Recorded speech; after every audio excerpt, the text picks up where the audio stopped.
Hey everybody, this is Rydo, and we're back to another live stream of Yu-Gi-Oh! Master Duel. Today is Monday, January 24th. I was going to air the solo missions um, starting today, but I'm going to wait until next week. A, because I just didn't get around to it, but B, because frankly, there was just like no views on last Friday, which was the first time we live streamed this. Uh, there is also potentially trouble with this game that I'm gonna have to be a little bit creative around because it is just like really easy as everything is still kind of in motion and things are changing. It's really easy to get distracted and not play for one turn and then for them to automatically surrender during rank duel. Um, which means I'll probably have to play like a game and then talk about some news and play a game and talk about some news. On top of that, my macro messed up for some reason, and so I have all the news open, but it's in the wrong order, which really shouldn't be too much of an issue. But well, I don't like that the macro broke, and I don't know why the macro broke. Um, but yeah, I've been going through these solo missions, and I think it's given me every structured deck that you can get from that. You get this secondary currency to open gates to do more replay duels, and there really is just a ton of replay duels in this that I am struggling with. Like, particularly, these are the gates that require you to have the secondary currency to open it, and then you have kind of the medium, or frankly I call them hard duel here, that you have to do with the loner deck and then your own constructed deck. And frankly, the loner decks are more difficult than the constructed decks half the time. And then you have a very hard duel, and you have pretty easy duels otherwise. But for each one of these that are just marked as clear, there's potentially 4 or 5, yeah, I'd say as high as 5 duels, a lot of which I'm just going to do off screen and not even make solo episodes about, because my constructed deck sucks, just to put it simply. And it's just going to take time. You can see by doing all the solo stuff, we've gone from just having our starter deck to having a whole bunch of constructed decks. But frankly, these little deck recipes are just the beginnings of an idea of a deck. You're going to have to get better cards. You're going to have to swap out some very low level cards for better cards. Unless there's a glitch here as far as structured decks, there's no scrolling down here, so I'm assuming I own all of them at the moment. There could very well be a glitch there. And then my only constructed deck at the moment is just around the idea of trying to summon Exodia, or summon the god cards, which frankly these god cards aren't worth really playing. Obelisk Determiner is the only one that's really easy to summon. Everything else requires such synergy with other cards that you really can't stick with them. Cyberstein is kind of a crazy card that lets you summon a fusion monster out of your extras deck for 5,000 life points, but that is really crazy. Yeah, we're really centering heavily around the fact that if you see this, the width of this scroll bar, this is about your only indicator as far as how many cards you have compared to this width of the scroll bar, which is to say I probably own no, there was a different way to do this. Yeah, if you did number owned like this, when looking at all cards. And then you scroll down this way to this point. So this percentage here versus this percentage here. This bottom half is all the cards you don't own. This top half, it's not half. This top percentage is all the cards you do own, at least one copy of it. So maybe I have about 1,000 cards of 6,700, but there's just a ton to do, and you really don't have enough crafting points to just start crafting normal things, because I could get maybe 15 cards with 500 crafting points. Like, that's nowhere close to it. And this gets compounded with the fact that I'm running out of missions. I'm running out of ways to potentially get gems. This will probably be the end of having any secret decks. And the legacy packs, they guarantee, I think, that you'll get a new card every time. So it would make a lot of sense to specifically wait until you've crafted as many cards as possible that are in the normal and rare categories. That way you're guaranteed to get super rares and ultra rares. We have some extra cards that we can dismantle to get me some more crafting points, but still not really a significant amount.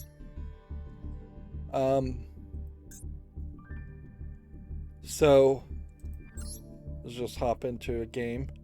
Over this entire weekend, I've had network problems where my network has just disconnected for a brief second and then reconnected.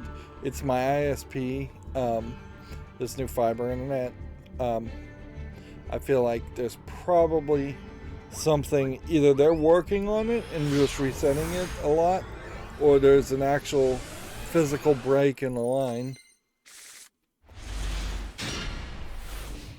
And honestly, if it continues throughout this weekend, I'm gonna have to call customer service, because it's just really crazy and unacceptable to have these like 5-second hiccups. They're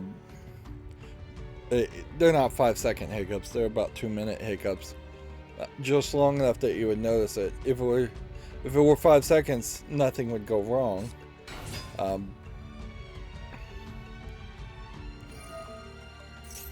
But yeah, so that's been a nightmare too. But yeah, I've been playing a lot of the solo mode, and frankly, I went from fairly almost 100% enthusiasm to Yu-Gi-Oh! Master Duel, and then through grinding out through some of these kind of crazy, very difficult solo challenges. I've kind of started to burn out on them. So that's probably fine though, because in all honesty, we're not likely going to have we're not going to have a lot of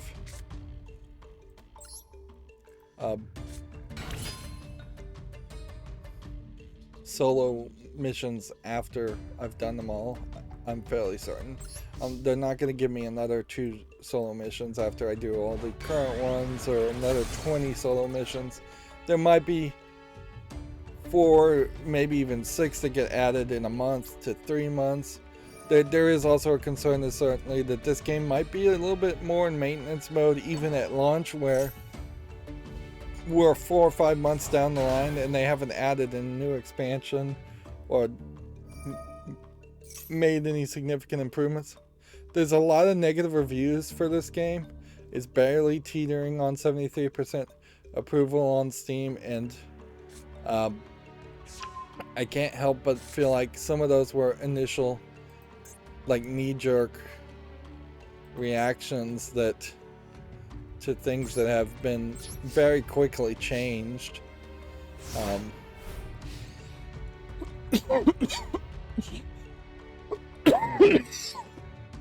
Like, there's a lot of complaints about there not being a turn timer. There totally is a turn timer.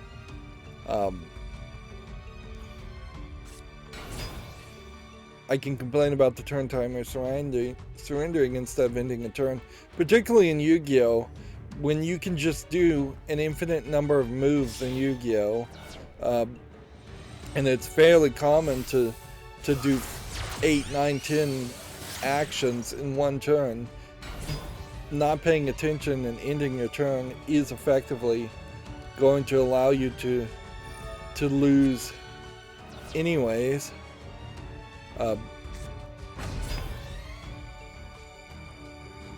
So there's not really a need to make that an immediate surrender.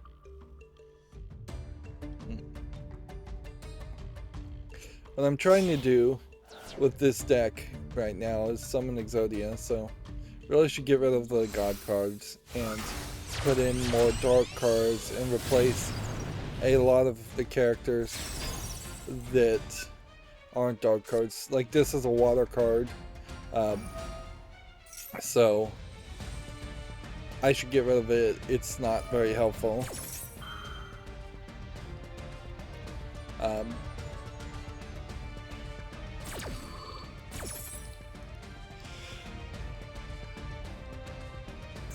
Like, this is the dark card, so we can keep this. This is the main dark card I'm working around. Is when it's killed, it summons a new dark card.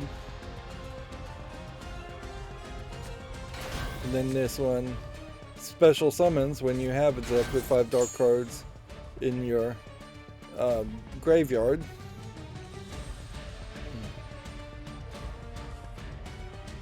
You see, this guy's playing one of these that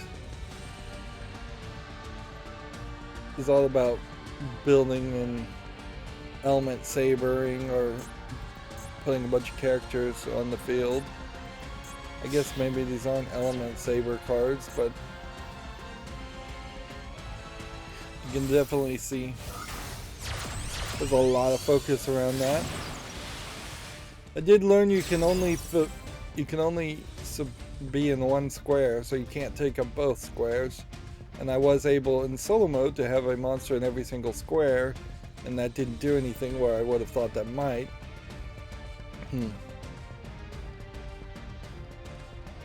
So yeah.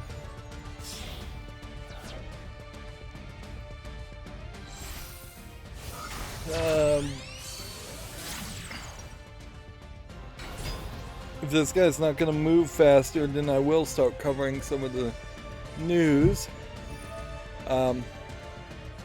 Outside of playing Yu-Gi-Oh! I haven't been playing Fallout 3, which I really don't want to lose momentum there.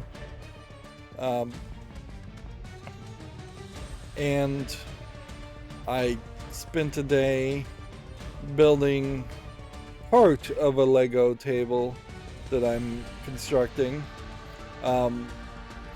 Basically what I'm doing is I'm merging one cheap bookcase that can be turned 90 degrees to lie on its side into a grid of 2 by 3 of the same bookcases that I will then use wood pegs, and it's going to be very difficult to line everything up there to squeeze them all together into one giant table that's about at least 10 feet long, but probably a little bit longer than that.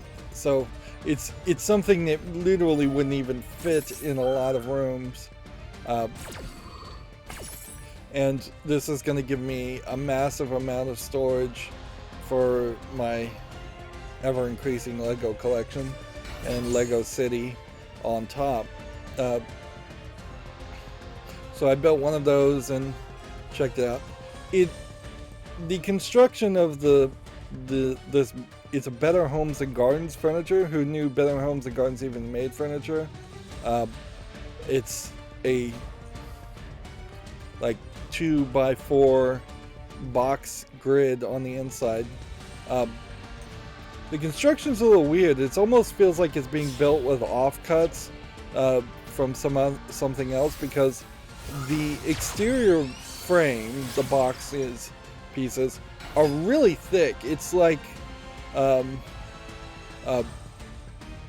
you know how you have like a 2x4 where the 2 would be the thickness? I swear that this is probably 3 inches thick for the frame. But then the internal parts are incredibly thin. Like, and it doesn't really even make sense. You'd kind of want to keep everything the same. So I would say the internal shelves are about ½ an inch thick. So, and the internal shelves are assembled using smaller than what you'd even think was average nylon pegs. So it's literally a nylon peg goes into a hole that goes into another hole that goes into another hole that goes into another hole, and that's it. There's no screws, there's no glue. I suppose you could glue it, but that'd be a mess for sure.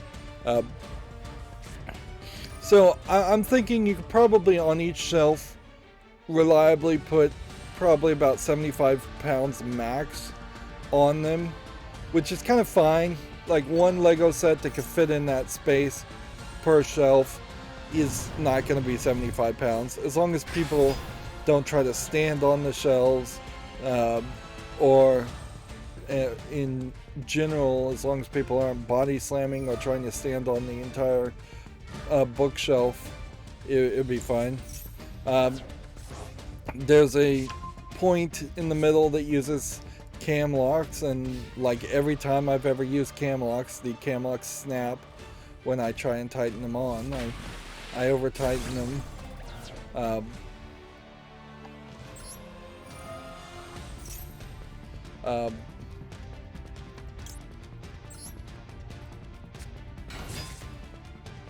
So I'm gonna probably want to put some glue in there to fix that.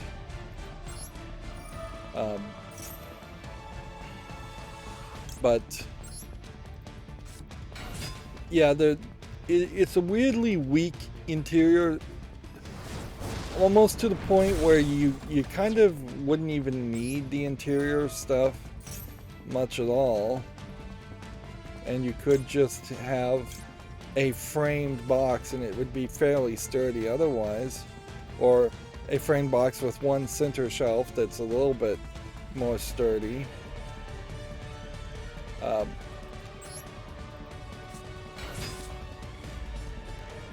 But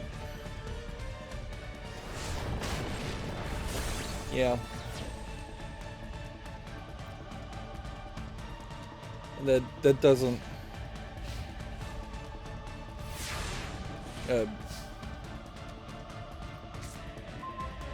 I didn't run into any major problems, other than it took a lot of frustrating time to put it together, for being kind of a simple shelf.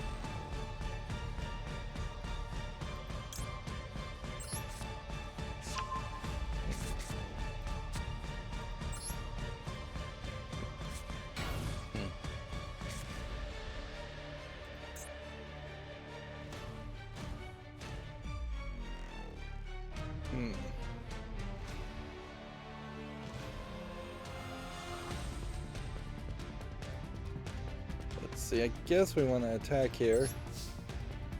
Go ahead and take out this guy because he's probably pointing to these other guys. I am noticing a lot of what happens in Yu-Gi-Oh! In particular requires you to really understand what's going on, and it's fairly easy to not understand what's going on without reading every single card. There's just a lot of familiarity that you're going to need because Yu-Gi-Oh! Is such a crazy game. Yeah, the outer frame of the shelf, though, is incredibly sturdy. Long bolts that are not self-setting screws. They're actual bolts, so that the pre-drilled area really makes sure you're going in the right direction the whole time, to screw in the sides. It's very odd, certainly, like why you would have such a thick outside and such a thin inside, when every other shelf I've ever seen manages to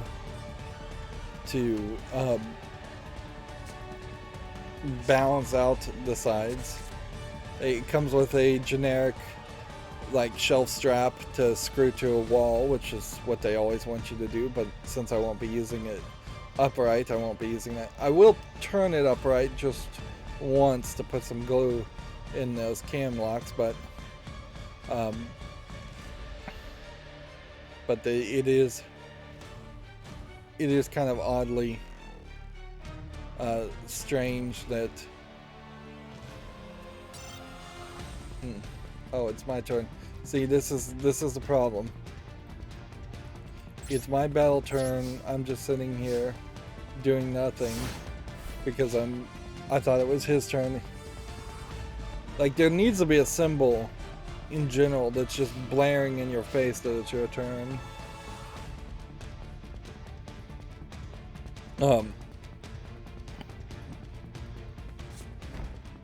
So now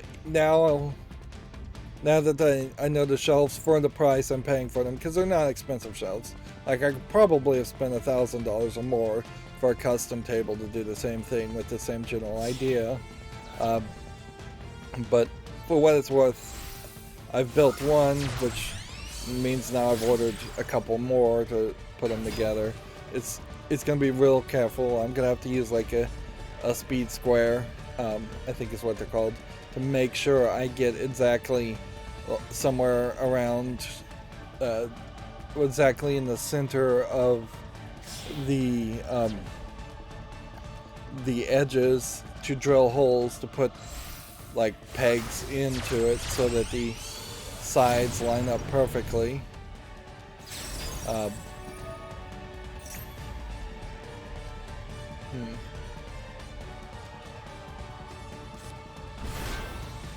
But and then I was gonna try and add LEDs to it, so I need to figure out where I'm gonna squeeze in the LED wires and try to do the bare minimum amount of damage as far as adding new holes that aren't pre-drilled from the factory, and then it'll just be a matter of moving the things and putting them in place and then moving all the Legos. What is really great about this idea is that I was going to lose either way there.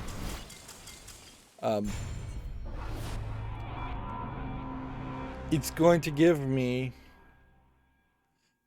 a lot of spaces that are going to fit the Lego Expert buildings, modular buildings, almost perfectly.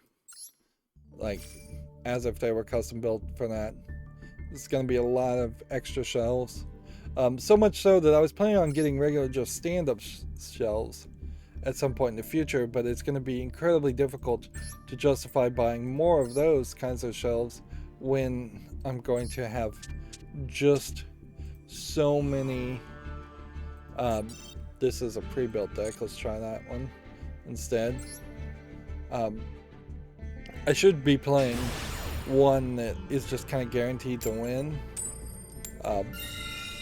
instead of goofing off while playing ranked. But you also have so many daily quests that have popped up. I haven't even seen this mate character that this guy has. Some kind of dog playing with a ball, or fox playing with a ball. There's definitely some card balance issues with some of these draws. You have to be careful when building your deck, obviously, otherwise you're going to end up with a whole bunch of spells and no creatures. Although in Yu-Gi-Oh! That's not as big of a problem as something like Magic the Gathering, where having a hand with 5 spell cards would definitely be grounds for a mulligan.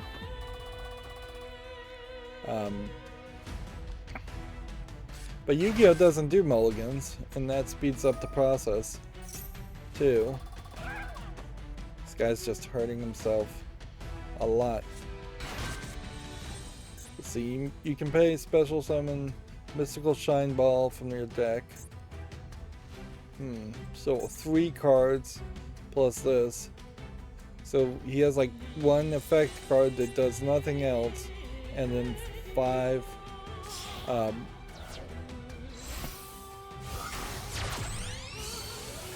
of these cards.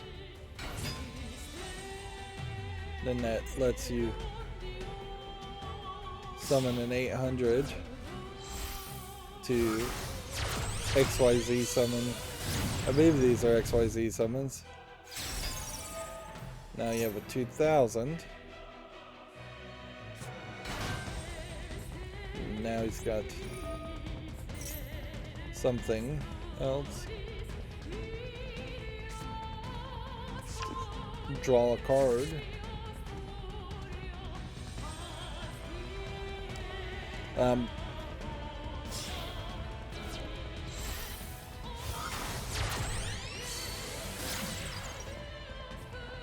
I've been wanting to wrap up the Lego ramble, since that's all I really care to talk about. I've been wanting to really clean up my Lego City design display for a long time now. Like, it's been a mess, and it's in need of a lot of fixing, a lot of rebuilding, reconsidering. And certainly the whole thing would be a nightmare to move if I ever did need to move house.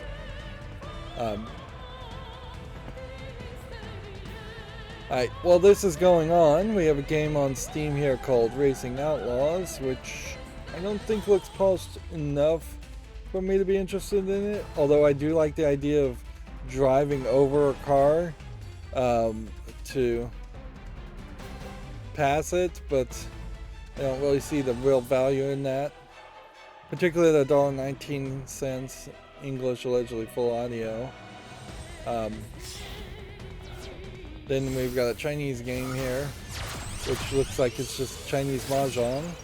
So English is not supported for $2.99. Oh, it's Japanese. Japanese Mahjong with feudal samurai lords from the looks of it. Well, that's gotta be a no too. Here we've got another one of these Hercules resource management games that we get about 1 a week. $3.59. No. Here we have a game called Be Vigilant, which just looks like a top-down zombie survival shooter. I don't think that there's really a lot there either. Early access $15, English only. Alright, so now's my turn.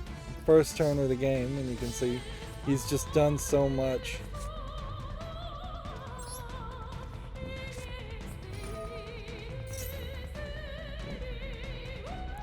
And see, I play something and then asked him if he wants to react to that. And then I summon something and then asks him if he wants to react to it. And so he's gonna do something.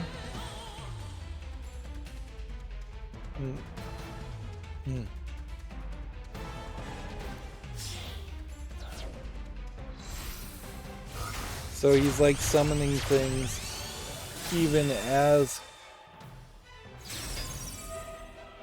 I'm trying to play.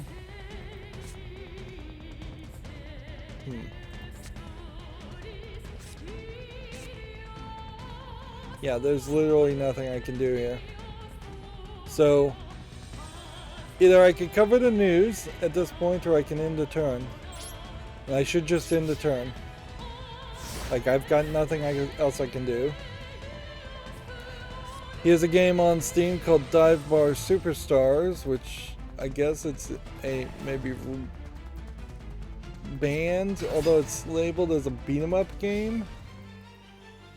The animation is a little too pixely for its own good. Let's see if we can kind of see. Yeah. Seems like you're playing music as a way of getting people to move closer into the center and to the dance floor. I mean, that's an interesting concept. It's just animated poorly. To try and just bring more people to the dance floor. And it's $2.99 English only. Now, if you surrender, you don't really get as much experience, so it totally makes sense to at least activate a spell, get 100 experience, and then move on. But then you run into this problem of, was this deck good? Did I get a bad draw? Let's see. You can duel during and outside the tallying period, however your rank will not change and you will not receive any rank reward. Says the period would be somewhere around the 31st. Says it's currently open, so I don't know why this warning is specifically popping up now. Yeah. Here we have a game called Laboratory, which looks like it's just a boss rush fighting game platforming experience. It's free. English only. I'll say no to that. Not a lot of games. 3D Solar System Simulator here looks like absolute garbage, so we can say no to that. 59 cents VR. That is the cheapest VR game I have ever seen, both visually and an actual price.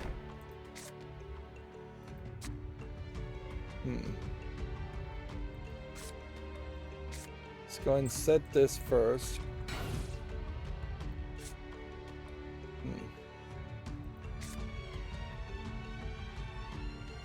These could summon an insect monster if I can get that on the field and keep it on the field long enough.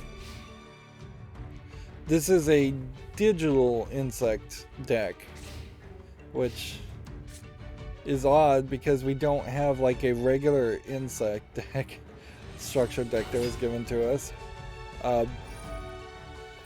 Too much of the Yu-Gi-Oh cards definitely feel like somebody threw two darts at a grid of descriptors and just mixed them together. So there would just be the word digital and an insect, and then you throw one dart that hits digital, one that hits insect, or you throw one that says gears and robots, and that there's something like that too. Like, there's very little just normal things. Like, there's some elves and things from like the very first series of Yu-Gi-Oh cards, but they never really revisited any of that. And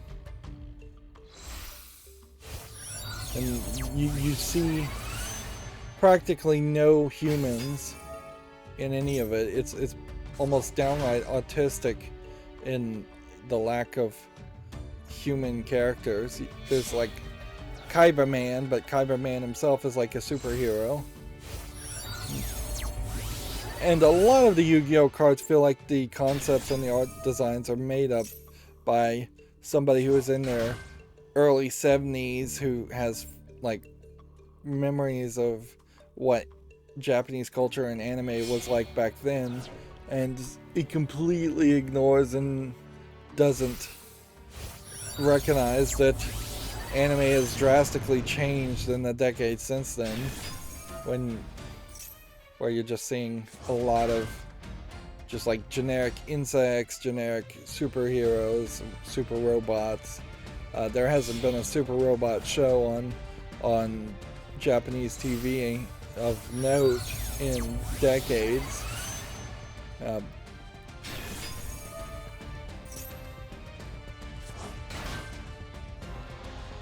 But I don't know what you could really do short of what they probably should do is take the entire lineup of cards from Yu-Gi-Oh!, redo the art, change the names of the cards, and launch a new card game not called Yu-Gi-Oh! Just basically do a secret reboot of the Yu-Gi-Oh! Series to sell the cards again, modernize the art to a more modern audience, and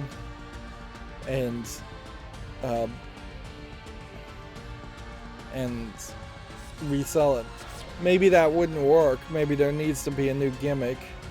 There definitely are some things that could probably have been rethought. Like these star counts, for instance, are not done. They don't do a great job making the star counts feel important.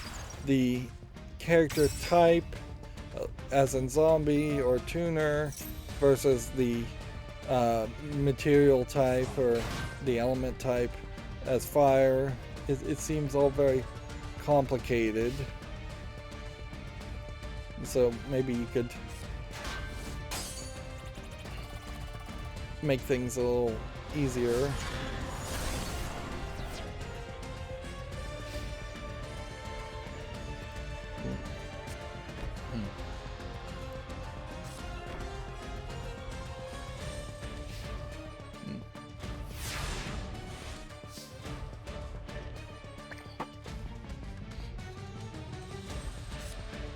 Even drawing a card is counting against that surrender clock. The drawing of a card animation, I don't like this. I don't like it at all. It's incredibly slow. I'd almost have half a mind to redo the survey to complain even more, but I think I really did complain about the right things anyways. And yeah, I'm just not 100% sure that this game isn't going to dry up as far as the free gems after the first week or so, and we'll just not open packs. Like, I have enough packs to open 10 packs right now. Do I have a lot of motivation to do that? I don't think so. I should probably look and consider it. So there is definitely a danger here that I'm just gonna fall back to playing Shadowverse, because at least Shadowverse could have us open a pack every stream, and while they weren't generous with the premium currency, they were generous with the secondary currency to get free card packs. There was a lot less cards of importance in Shadowverse. There was a lot more, too much frankly, as far as stuff going. Is this still my turn? Yeah. I'm again just sitting here because it doesn't even make a sound effect when it moved over. I just might as well do everything.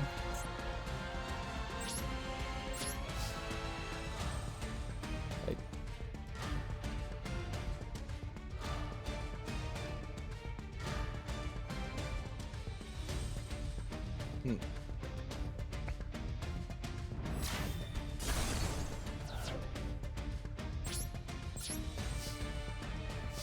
let's see. Here we have a game on Steam called Amazing George 2, which looks like it's just an RPG game where you play as a cat, which isn't a terribly silly idea. I mean, it's a silly idea, but it's kind of an interesting idea. $5.09 English only, though. Doesn't really look like it's got anything else that would interest me. Speaking of a cat, that sweary game where you play as the girl that goes to a city where everybody gets turned into a cat at night. Yeah, I watched some playthroughs, a playthrough of that, and it does look like it is just kind of absolute garbage. Like, particularly when you're taking the craziness of Deadly Premonition 1 and the heavy stealing of what is it, Twin Peaks, when you take those elements outside of a sweary game, all you have is a garbage game. And I think he probably knows that too. So trying to make it like more kid friendly looking and more of a simple slice of life tale seems completely the wrong direction for Swery. Swery should have never been on a project like that at all. Like, so yeah, there wasn't a high chance of me playing that game ever anyways, but now there's nearly a 0 chance of me playing it. Alright, with 2 losses in a row, I'm gonna have to assume that this deck is bad enough to... Unless we can now do something here. But he's got so many cards on the field that almost certainly he could do something like that.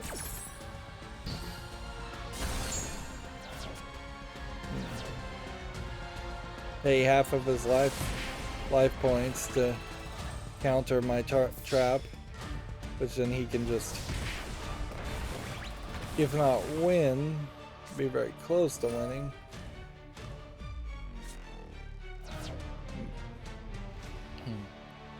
I think he may be able to win completely.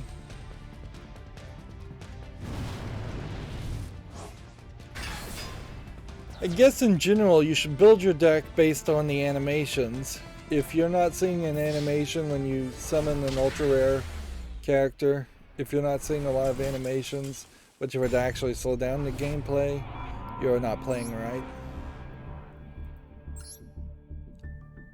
Wow, absolutely no experience, and yet that's still leveling you up.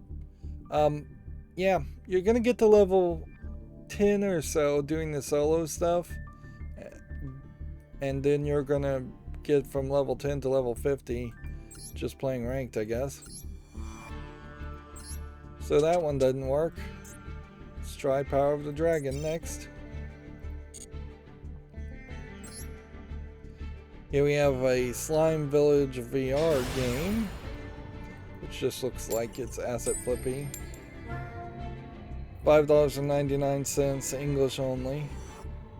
I think I maybe should put on that neck brace. Yeah, this will be an experiment. Can I put on the neck pillow while streaming and not make a whole bunch of noise while doing it? I'm starting to get that crick in my neck again, and that's the last thing I need is potentially more damage. I'm also still coughing, although I haven't coughed today, so maybe today I finally woke up in a little bit better position.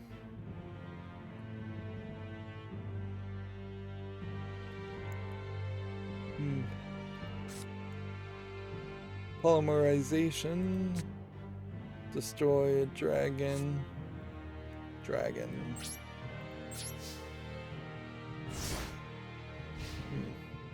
So this threatening roar, you want to activate this trap early, because if they declare an attack, aka have the line going towards something, it's too late. And this would be a time to activate this anyways, because he's about to... Well, actually that was terraforming. But whatever. Thought he was going to destroy my card. Here we have a game called Invention 3. I saw a YouTuber actually cover one of the games that came out on Friday called War and Roses, which had the Western 3D models of big-breasted CGI girls as your compatriots in a first-person shooter. And this was by a reviewer who is all about first-person shooters. That's all he reviews and plays. So he's very specialized. And yeah, he showed footage of it, and it was absolutely unfinished until the garbage. Wasn't labeled as early access. There is a huge risk in jumping in day one to play anything that looks like it might be titillating or have some sex in it. In fact, War and Roses seemingly has no actual sex in it at all. There's like a patch that loads animations of the characters being groped, I think, over their clothes, even, is how pathetically misleading the product is. As for this game, yeah, this just looks like a first-person zombie shooter. So yeah, it's real important to be careful there. Let's see. Summon, then target one monster on the field. Okay, well, let's try this. We're gonna, I think, discard this and send that back.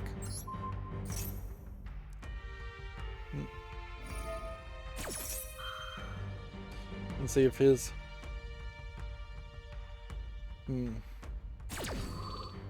see if his ability counters that without actually reading the card.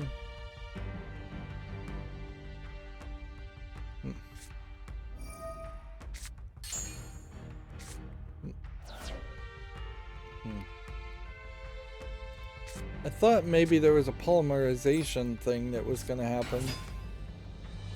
I thought Lord of D does polymerize with a Blue Eyes White Dragon, but I may not have that extra card in the deck.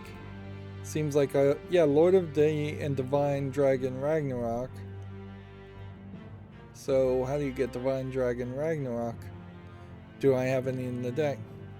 So you kind of wish you had the whole Shadowverse thing where you could click on the name of the other cards and figure out if you have any in the deck. Can you craft it right then and there? Yeah, I've never seen a game really just let you like craft a card as you're looking at it, as you're playing.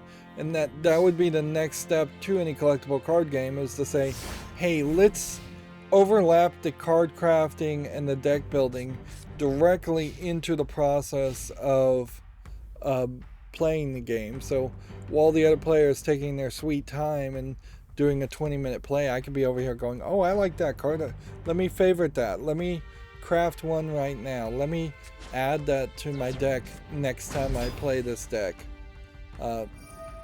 There's not even side decks in Yu-Gi-Oh! Like, but you don't need side decks, but it certainly is helpful. There's a lot of concepts that have existed that everybody should steal from everybody, and we should see more improvement in the field of collectible card games for as long as they've been around.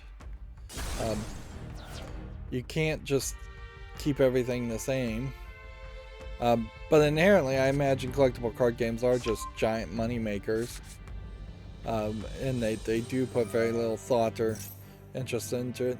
I also suspect the people making the cards barely even have an understanding of their audience, and don't actually play the games on a regular basis themselves.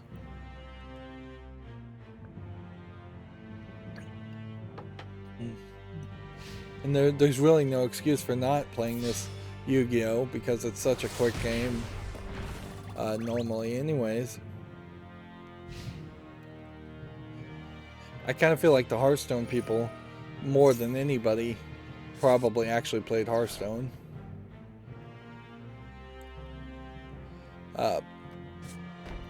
Here we have a game called Twin Edge Back and Forth. This is obviously just a box pushing game with Chinese fox girls, CG characters. Again, trying to sell on potential titillation, but you can see it's already mixed and it's not really going to have anything in it. $3.03. Yeah, at a certain point the strap selling it on sex, and I wouldn't be surprised if there actually is very little nudity or sexual content, or no nudity and sexual content. Is there even a punishment on Steam if you lied and said your game did have adult content in it when it didn't? I don't know. I suspect the answer might be no. That there's no real checks and balances around that.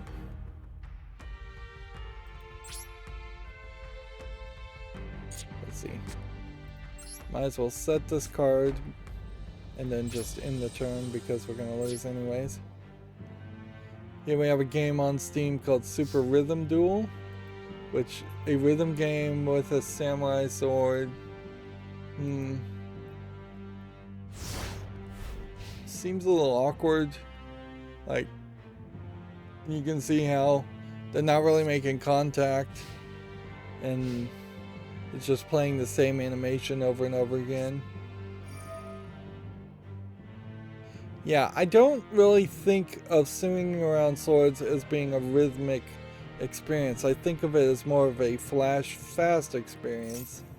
Like,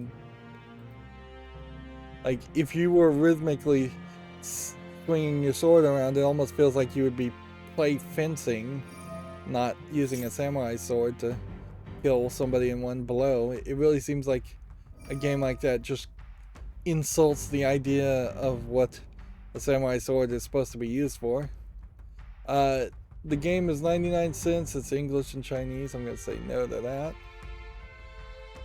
Then we have a game here called Alien Defense, which looks like nothing, just a real-time strategy.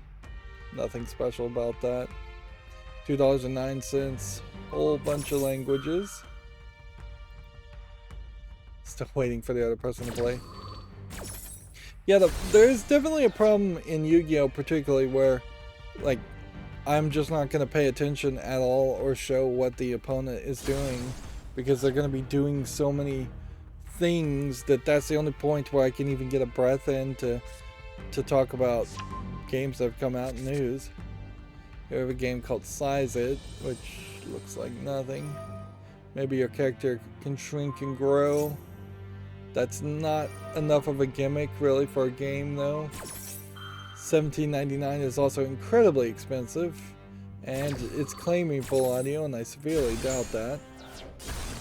Here we have a game called Virus Killer, which looks way too colorful for its own good. Looks like it's probably a side-scrolling shooter, or a side-scrolling shooter playing as this character is what it is. $6.59, English only.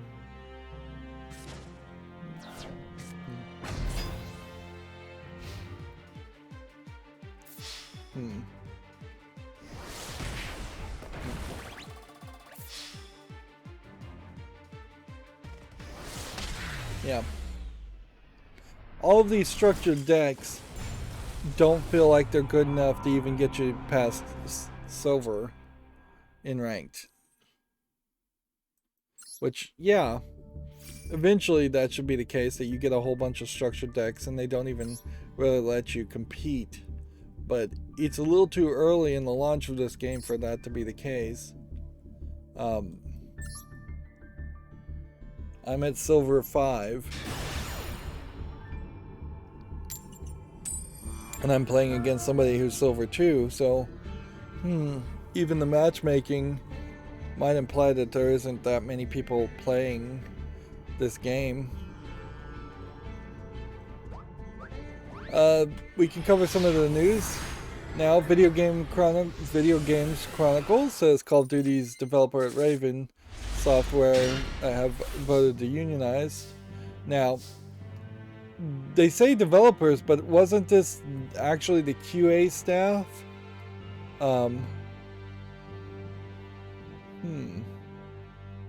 It was led by members of the QA team, and I guess maybe a few other people who also have decided to unionize. Like, that's the weird part, that we need to be as accurate as possible. Um, is that it's a different experience, certainly, to have a to have 30 QA people unionized when the plan at Raven Software by the management was to fire all the QA people. And QA people are, I mean, I guess you might be generous and call them developers, but I really wouldn't. In the same way I wouldn't call a writer a developer, or a voice actor a developer. But maybe my mental image of what a developer is skewed. Maybe developer is the right term for QA staff and writers and voice actors. I mean, at a certain level, they are all helping develop the game, even the QA people. This Ring of Destruction does damage to you before it does damage to your opponent, so you would lose if you tried to do it. Plus, it can only do as much damage as exactly the amount your opponent has, so you can use Ring of Destruction to win, but you have to destroy a monster that is exactly the same as his life points and have more life points than that yourself. So the thing about their official request to be unionized is now I assume there's going to be more of a legal fight and pushback by management to try and not recognize the union. Like, I think very rarely is it the case that a company legitimately recognizes a union.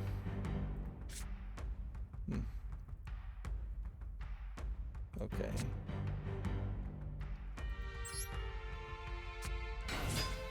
Do that.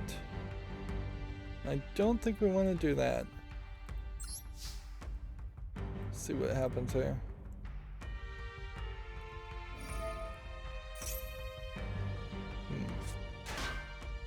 He turns it to defense position, which I planned for, so that's still going to do piercing damage.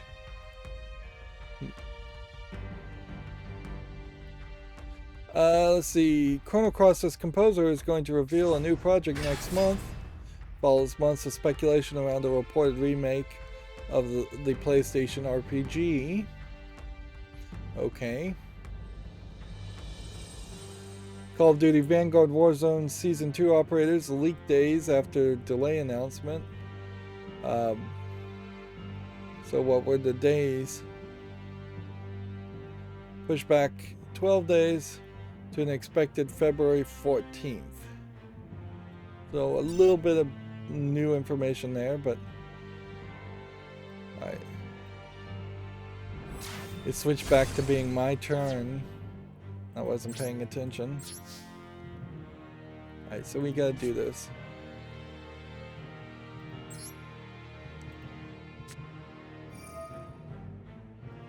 Go ahead and get rid of that. Put that back on the field. In the turn.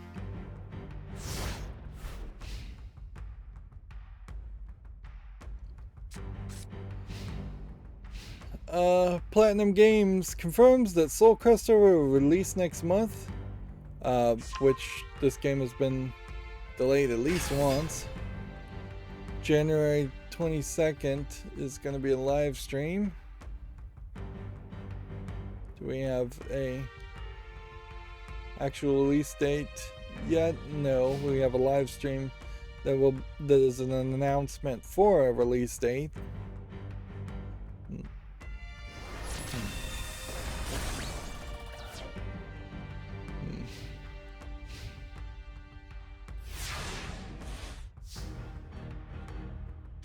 Yeah, this is supposed to be like a crazy, powerful Blue Eyes White Dragon deck.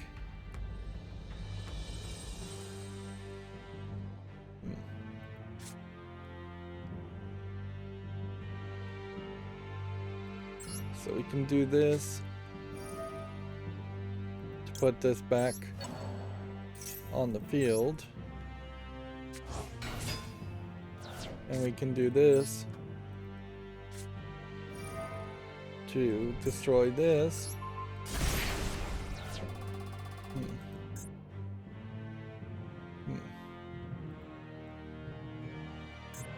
And we can't do anything else.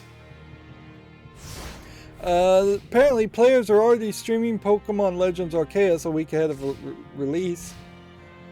Spoilers for the games have already flooded social media. I don't want to spoil people.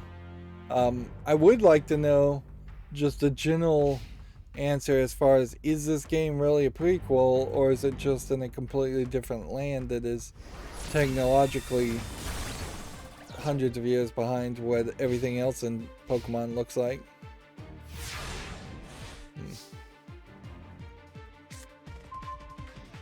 Alright.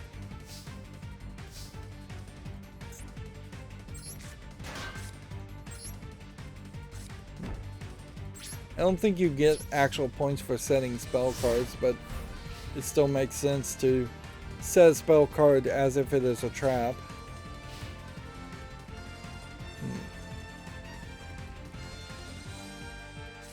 A unannounced Kirby game seemingly teased in Japanese magazines. What do you mean unannounced? Wow. Either Video Games Chronicles are just so... In addition to detailed news about Kirby and the Forgotten Land, which is this picture, we've also included a new game that we didn't expect. I have a feeling that a new title will be announced, is the quote here. I wonder if that Japanese magazine is just straight up just lying there.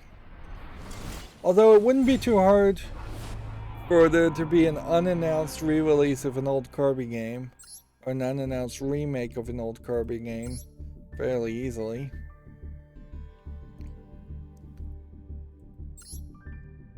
So yeah, Power of the Dragon as a deck. We didn't want to edit the deck. We want to change decks. Also, not really competitive from a 2-game attempt. Let's see, the Yakuza veterans confirmed the founding of Nagoshi Studio. The former Sega creative director Toshihiro Nagoshi Studio will be funded by NetEase. Oops. Even the timeout for whether you go first or second is a little too fast here. But it's really hard to blame the game for making players play fast. I have no idea.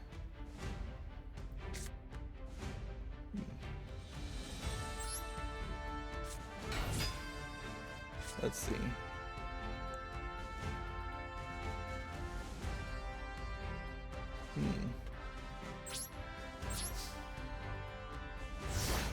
So I assume the Power of Unity cards are all going to be about getting as many of these machine tuners on the field.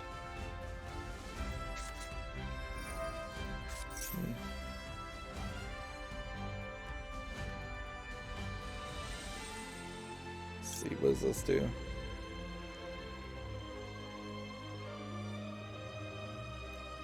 Let's see.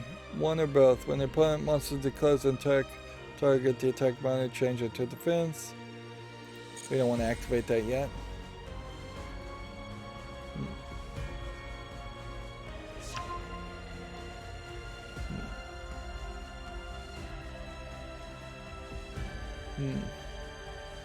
Here's an article. Dark Souls servers were taken down due to an exploit that could let someone take over your PC.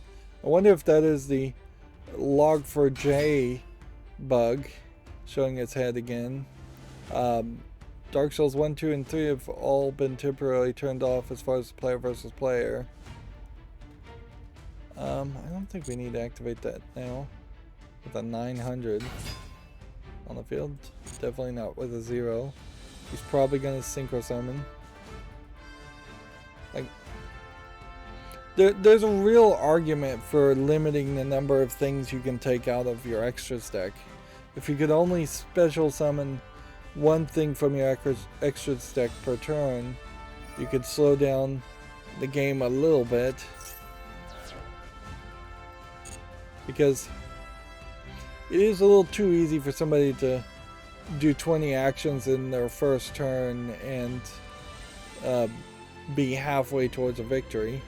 And I enjoy that when I'm playing in single player mode and I'm the person who's going to win in 2 turns. I don't particularly enjoy that as much when it is the opponent that's going to win in 2 turns. I could definitely see where a lot of people would get the feeling that this is very pay to win, because it is, like all collectible card games, just by seeing some of these players play so many good cards and free-to-players just not having anywhere close to a chance of that happening. Alright.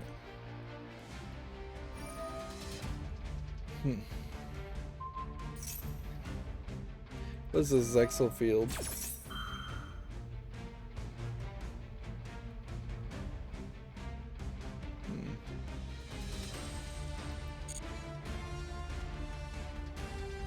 It says your opponent cannot activate cards or effects in response to the activation of your cards and effects that target XYZ monsters you control. Oh, so it specifically is cards and effects that would only target him.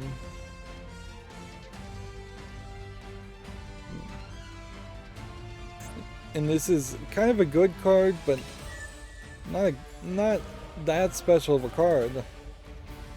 Definitely seen a lot of this and played a lot of this. It probably is nearing the top tier of cards for the current meta.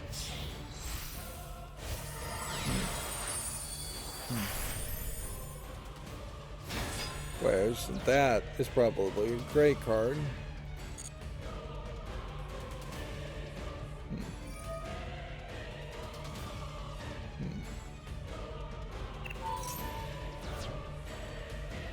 Still not really sure what he's doing.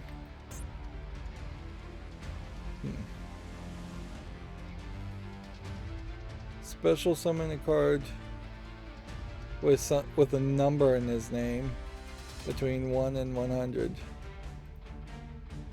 Interesting.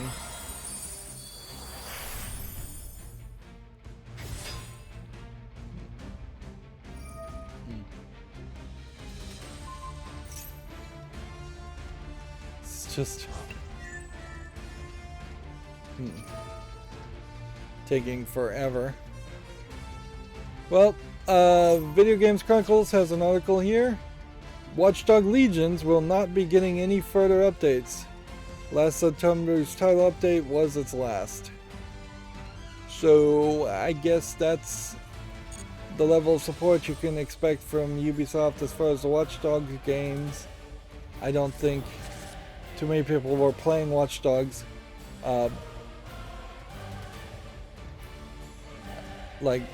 don't think too many people were playing Watch Dogs Legions anyways, but as a series, I feel like Watch Dogs has failed. There's been 3 games in the series, Watch Dogs 1, 2, and Legions, and there hasn't been a lot of general interest. Alright, let's try this.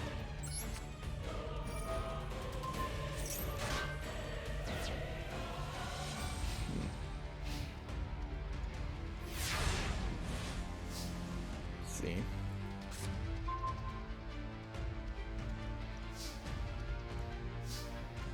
Still don't think anything here would work.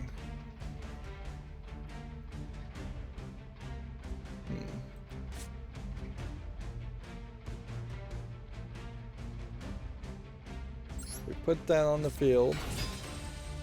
That does nothing.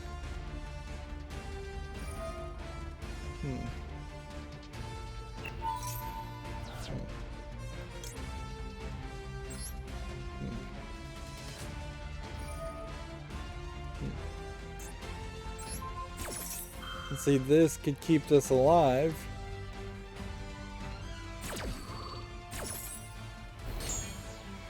While just leaving it open to be attacked. You can see he's just summoning yet another character.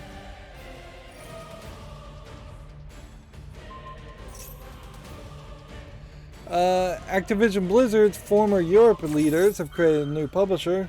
New Tales says it will focus on original IP and publishing partnerships. Almost certainly, in acquisitions like this, it's a lot messier to have to acquire European branches and subsidiaries. So I wouldn't be surprised if Activision Blizzard sheds any foreign offices or shutters any foreign offices before the acquisition actually finalizes. But there is, I suppose, also the fact that I didn't even know they had European offices. So that the European offices and foreign offices probably aren't doing too much. I imagine they kind of technically have a office in China and office in several other places. But I've never really gotten the feeling that specific games were being made by specific offices throughout the world. It's always been very much just Blizzard was Blizzard, Activision was Activision, Raven was doing the Call of Duty stuff, King was doing the Candy Crush stuff. This is like really, really slow for somebody who's just gonna win in one turn. Somebody else has decided to dip their toe into the drama, apparently. From Software says Elden Ring can be completed in around 30 hours, but it contains many dozens more hours worth of gameplay.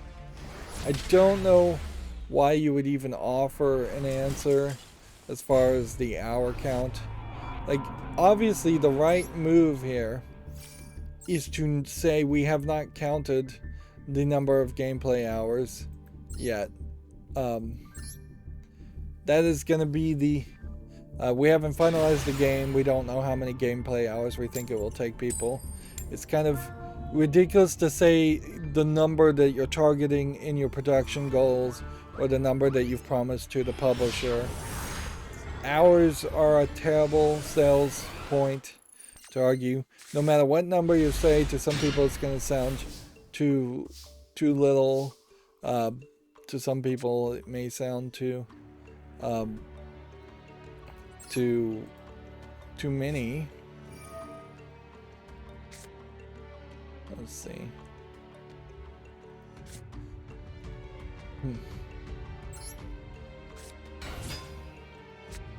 Try this deck again. I'm trying to give every deck a couple of attempts.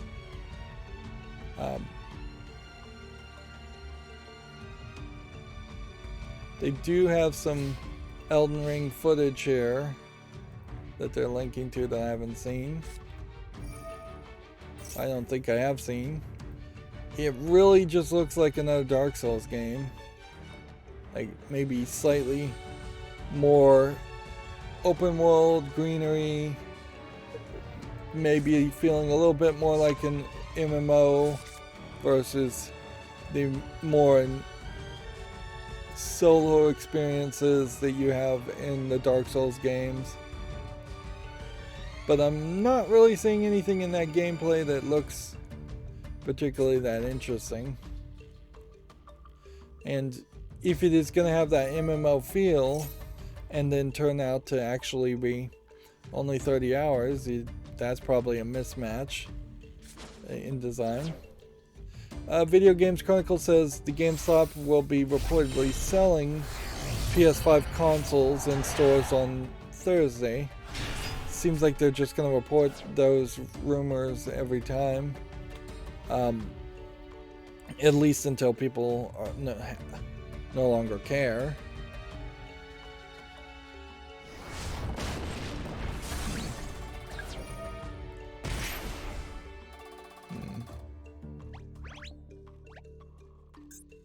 Yeah, there's definitely a problem with like seeing a card like this, Blackluster Soldier, and then going, hey, I want that card, and then realizing that you really can't have that card.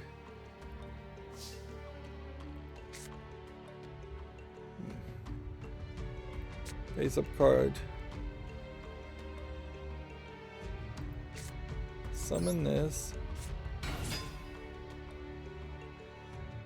And literally, maybe I can do something else?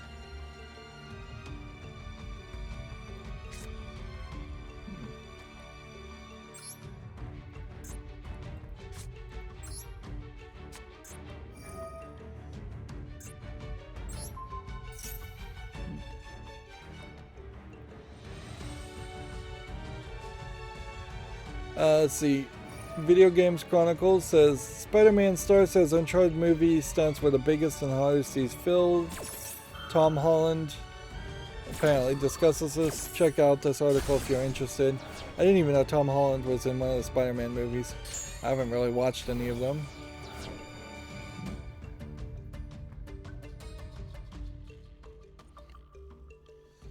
Let's see. Video Games Chronicles apparently is claiming an exclusive that a fully functional Zelda 64 PC port is 90% complete.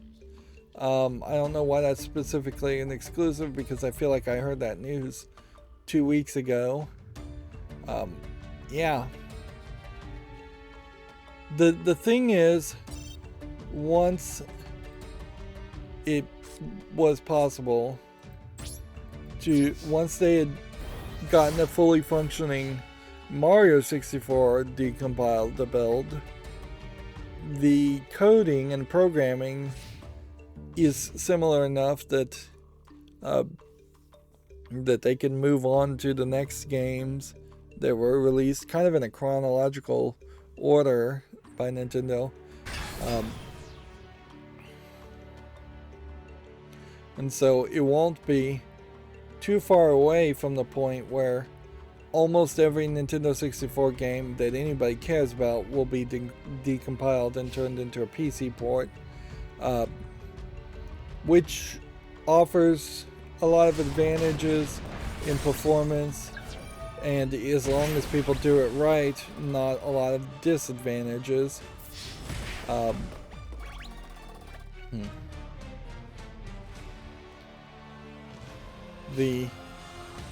The thing is, though, you're playing a very different game there. Like, if you just look at here, this is what Mario 64 looked like. No fingers, small polygon count. This is what the PC port looks like. Adding finger textures, higher polygon counts. Very possibly these are models that were taken from something like Odyssey and backported into it, but you can also see just in polygons everything's been smoothed out and sharpened in the background image here compared to that. And do you really need that amount of performance? Not really. This Ocarina of Time PC port looks even more drastically different than what Ocarina of Time actually looked like. And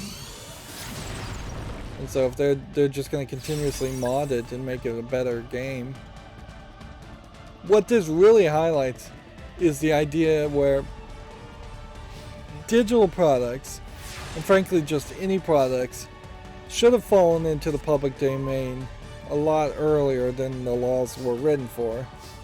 Like,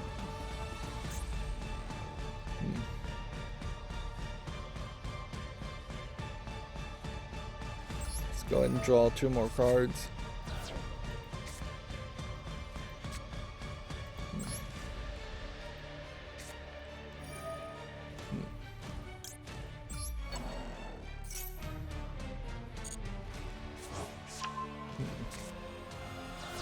Yeah. Had Mario 64 gone into public domain because there was over a because there was a long period in which it was not available for purchase, then we would have probably had much faster PC ports, and society as a whole would have been able to play these games. Also, the legal ability to sell a PC port that you actually put effort into of something that was in public domain allows you to turn a lot of these modders who have to hide their identities for fear of being sued by Nintendo, turn them from being criminalized by big business as a way of protectionist governance into actual entrepreneurs, which I'm sure most of them would like to be actual entrepreneurs. A lot of the I don't have any reason to say this. A lot of the generosity, I think, probably would disappear, but not all of it, if you could make some money off of it. It's yeah. If I could go make a PC port of Mario 64 because it was open to, it was public domain because it hadn't been sold for 5 years, then I very well may have considered doing that and done that, and I would totally be willing to sell something like that for not $60, but maybe $5, $10. Something enough to cover the effort. And on top of that, if the public domain requirement was something as low as 5 years instead of the ridiculous 60 to 70 years after the death of the creator, which in this case is that Nintendo the corporation or Shigeru Miyamoto, who's still alive,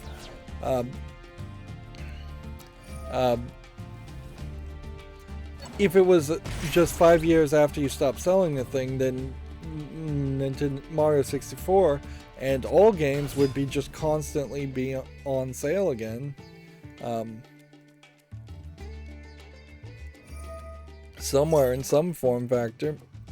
The fact that Nintendo has been able to be this sleeping dragon lying on a pile of gold for decades, only bringing out a incredibly poor quality emulator version, often stealing the emulators in violation of the emulator's own license, and stealing code, has not helped society as much as any entertainment product can help society.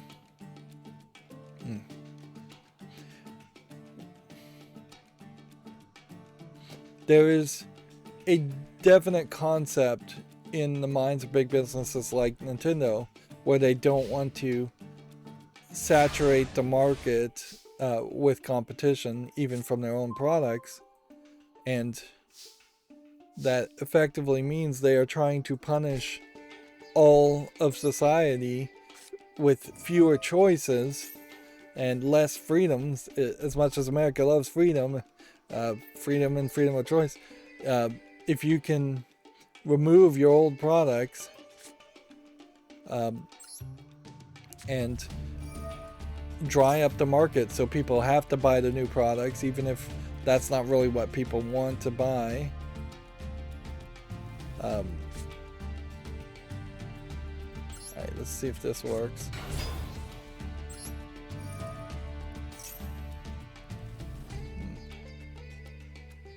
This might actually be a decent cart deck.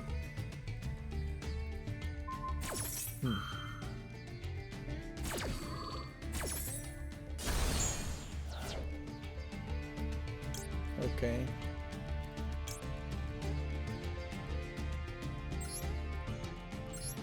Put this on the field.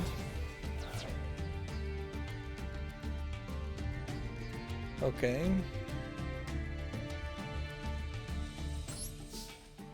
Well, this isn't gonna work for me perfectly, but...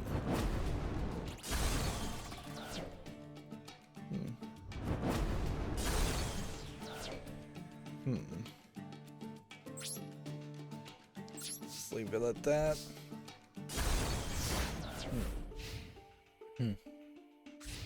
I have no idea why that just got destroyed.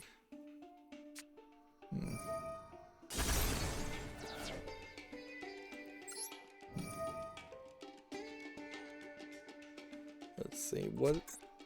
Yeah, there's a real problem in like looking at these cards to try and read them.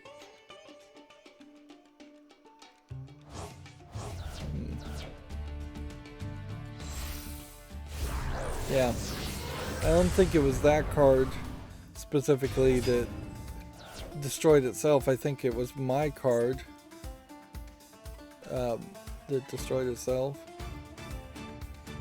But my card is missing here.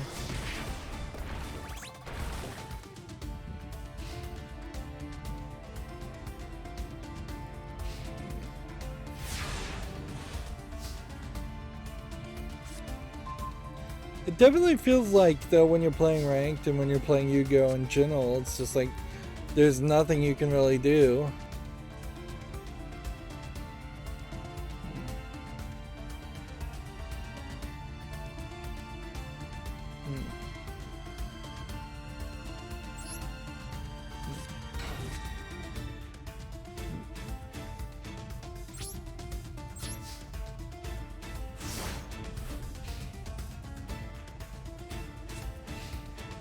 Let's look at some more games here. Here we have a game called Far Far Away From Here.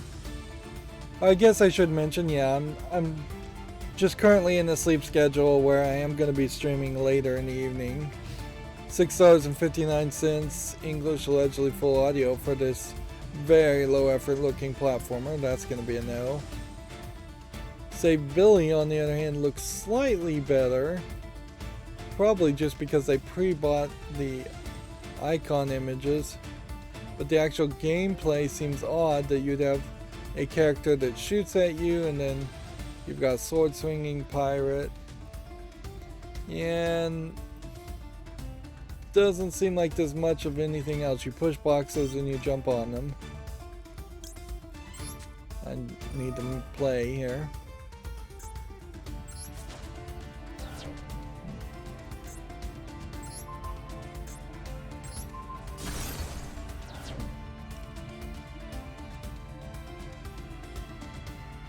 Let's see.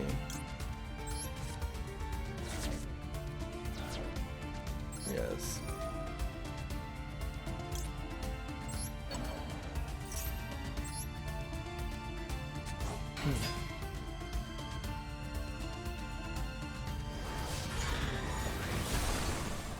Wow. There probably was a strategy in that I did not see. To summon the right card. Not just a generic card.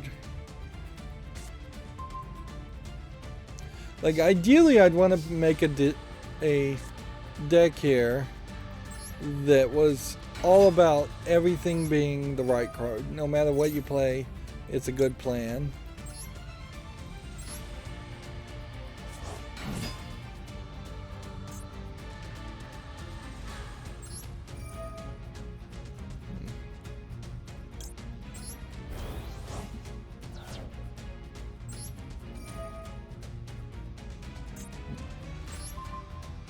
I'll be darned if that didn't work. Well, that didn't work.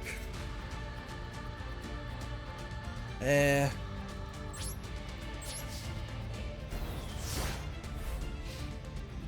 one apparently cannot be destroyed by battle or card effects. Yep. So there's no way I'd be able to defeat this.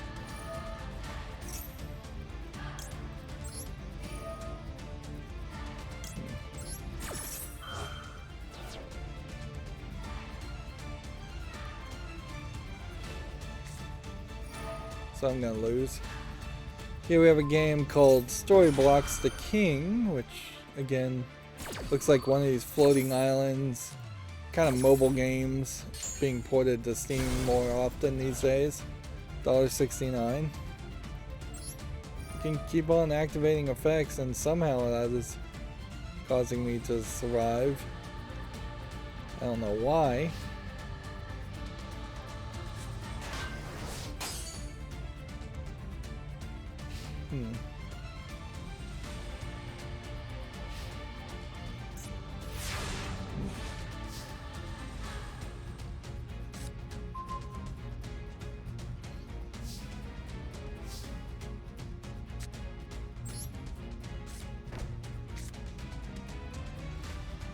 This battles a fiend or zombie type, destroy the monster at the end of the battle step.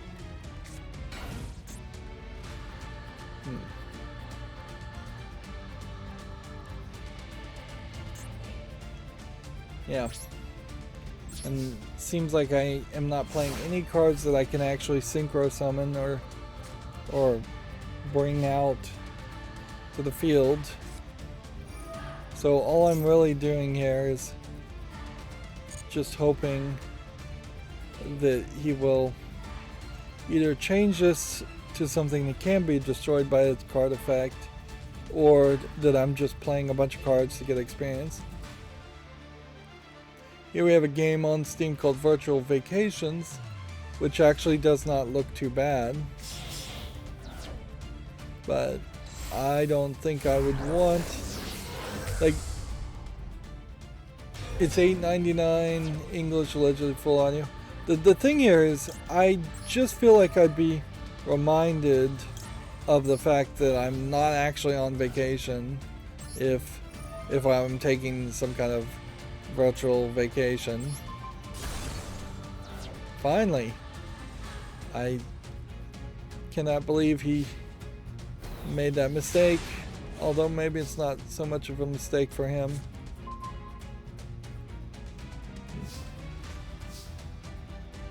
Let's see, flip summon, change to attack position.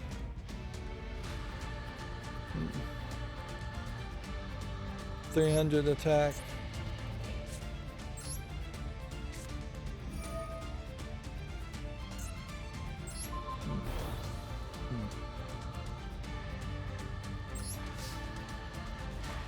Wow, if I somehow win here, it's definitely just going to be by dumb luck. But honestly, that's most of my victories. Here we have a Roads to Rome Portals Collector's Edition, which looks like another resource management game. $5.99 English, allegedly full audio. Let's see.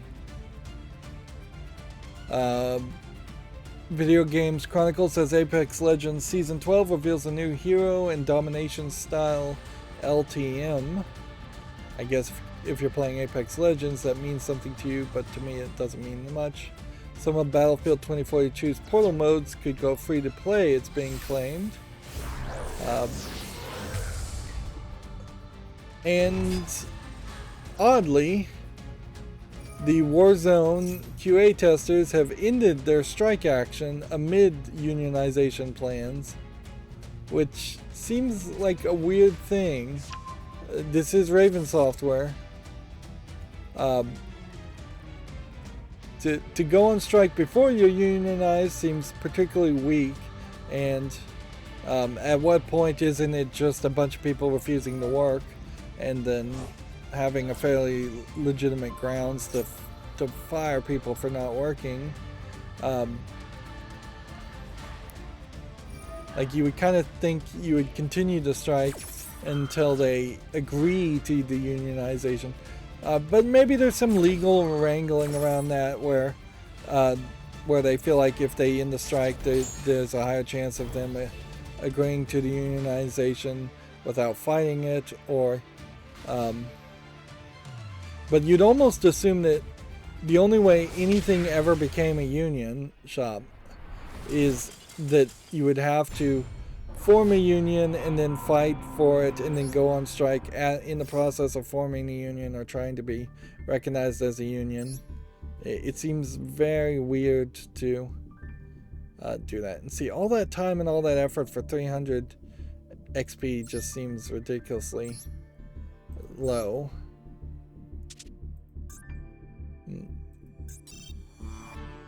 Like, most of these structured decks, even though they give you cards, are pretty much useless. Except for one, which I've found to be fairly useful.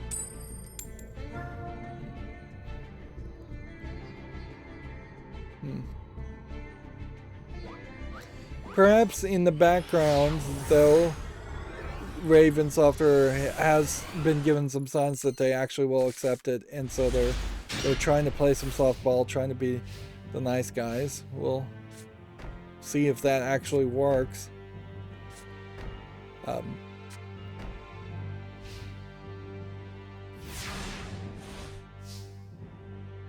But also it may just be bad leadership.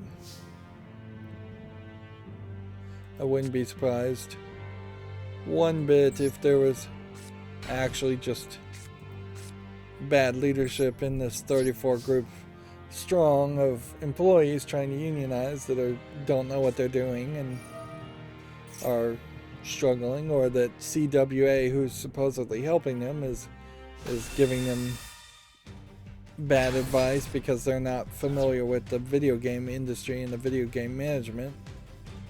Like, the idea to say all management is the same is a little misleading. All management is usually a jerk for the most part, but I wouldn't be surprised if there's a whole bunch of different tricks that managers try in one industry that they just can possibly pull off in a different industry.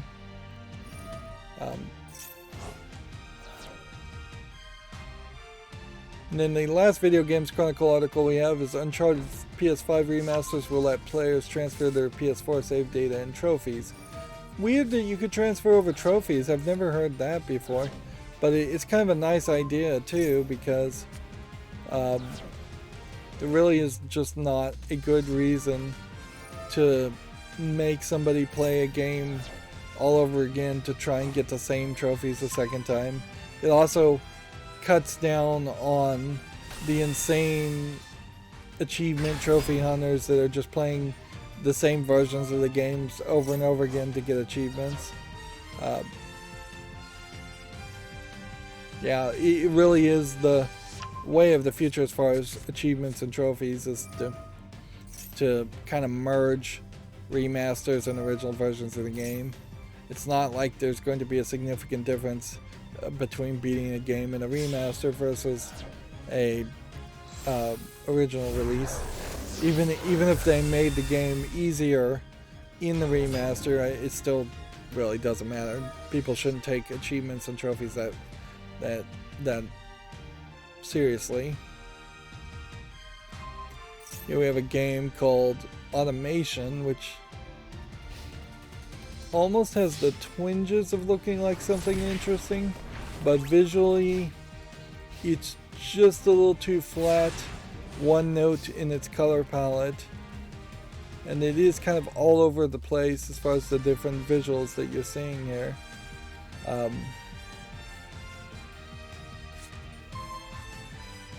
Alright. Man, you just cannot compete at all.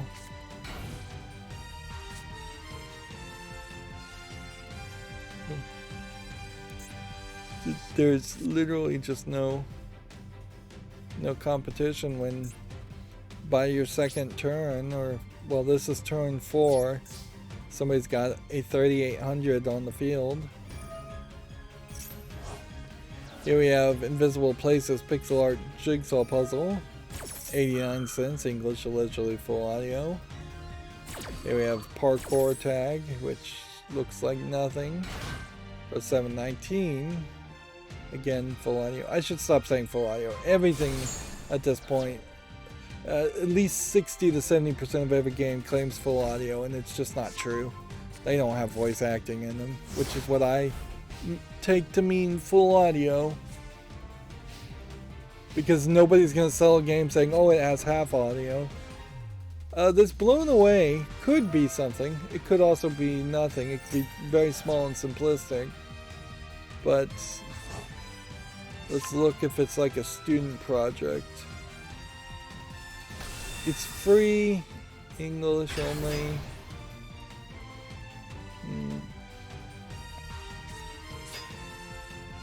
Yeah, I guess check out Blown Away if you're interested in it, since it's free, but otherwise I'm not gonna put it on the wish list or fall list, because there's no reason to play a game that's free.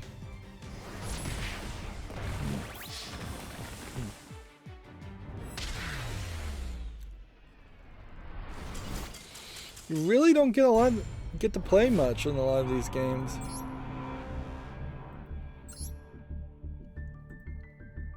Just like no experience at all for doing that.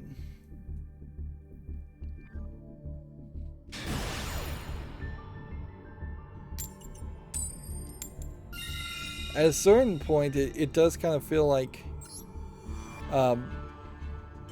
if I'm gonna stick with Yu-Gi-Oh! Master Duel, I may slowly just move myself to playing very little of it, like at all.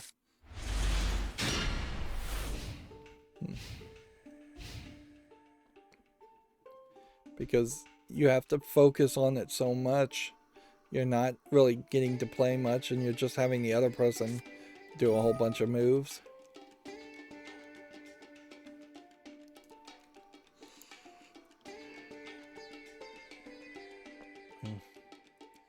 Here we have a game on Steam called Acromira, which, yeah, it looks like a asset flip parkour game, really. Not seeing actual gameplay mechanic that would interest me. Free to play, English only.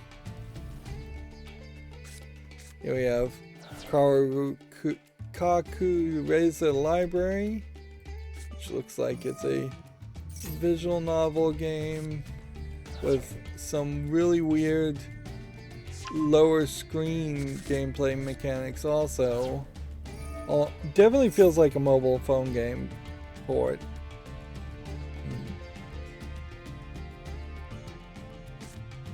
Seems like you play as a librarian, if that means anything.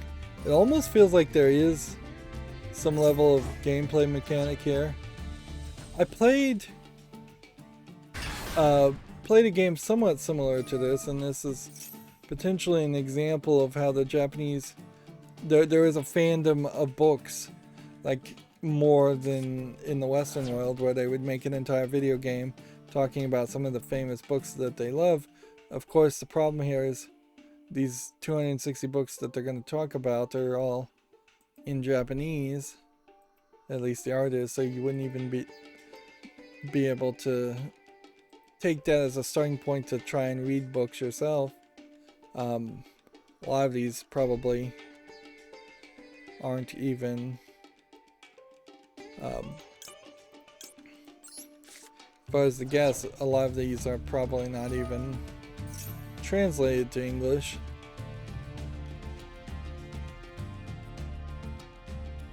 So yeah, if it wasn't a mobile game, I might consider it. If it was in Japanese, I might consider it. It would still be a very weird gameplay mechanic to try to try and play. Let's see Gamatsu's articles today. The PlayStation Japan, A World Without Play TV commercial features Kenshi Yonezu, which is apparently a Japanese pop singer. She's featuring a pop song. Her new song, which is called Pop Song. That is definitely something that you would have to be familiar with that pop singer for it to be important. Soul Cresta launches February 22nd. Playism is going to publish Momodora Moonlight Farewell. So this would be, I believe, the third game in the Momodora series, or the latest game in the series of Metroidvania games with a very pixely art style and actually kind of brutal gameplay, if I recall correctly. It would be funny if the Momodora games replaced Castlevania. Instead of being called Metroidvania games, they were called Momodora games. But it's far too late for that to happen.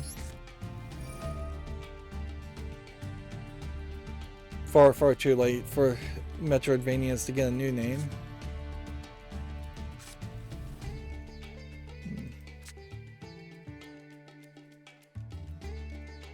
Special summon something here.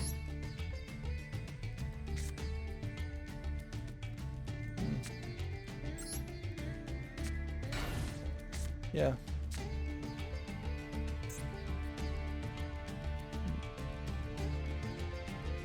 Unless I can special summon things, a whole bunch of gladiator beasts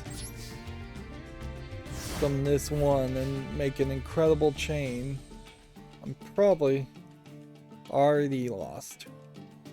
Maybe I'm too much of a doomsayer, but I mean, when you look at, there's more than 8,000 life points worth of damage on the field already. Gamatsu says a 3D action game, Homura Hime, has been announced for PC. Let's see. Apparently they just have some work in progress images. It looks different. I won't say different is bad. My concern certainly would be if this game is good and if it's long enough. Because yeah, this could be like a 5-10 hour game that is almost lost there. It could be like a 5-10 hour game when it's finalized and people play it, but it's just like a standard double A game. I wouldn't say single A game, but there would just be like no chance of it succeeding or getting a sequel. Looks very bullet hellish in its action, which I kind of like those concepts, but I can also recognize when those kinds of games get really frustrating and difficult. It'll probably be a long time, and we'll have a lot of more teasers of the game before it's actually released. A subway exploration horror game called Subway Midnight is coming to consoles in 2022. And this is definitely a different art style. I don't hate it. I don't know if this is the art style I would want to see in a horror game. I'd almost want to see this in just like a generic point-and-click adventure or action adventure game, like a kid-friendly game. Seems almost like there's a desire to subvert the norms so much that we've failed to establish the norms with some art styles. This is not loading, so I almost wonder if I'm having network trouble, although I'm not seeing that. Yeah, I am having network trouble again. Yeah, I am definitely going to have to contact my ISP because this is getting ridiculous. Absolutely ridiculous.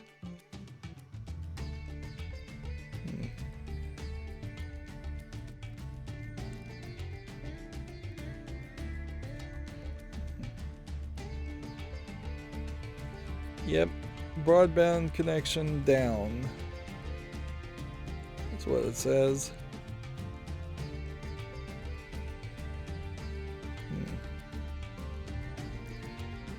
And Yeah.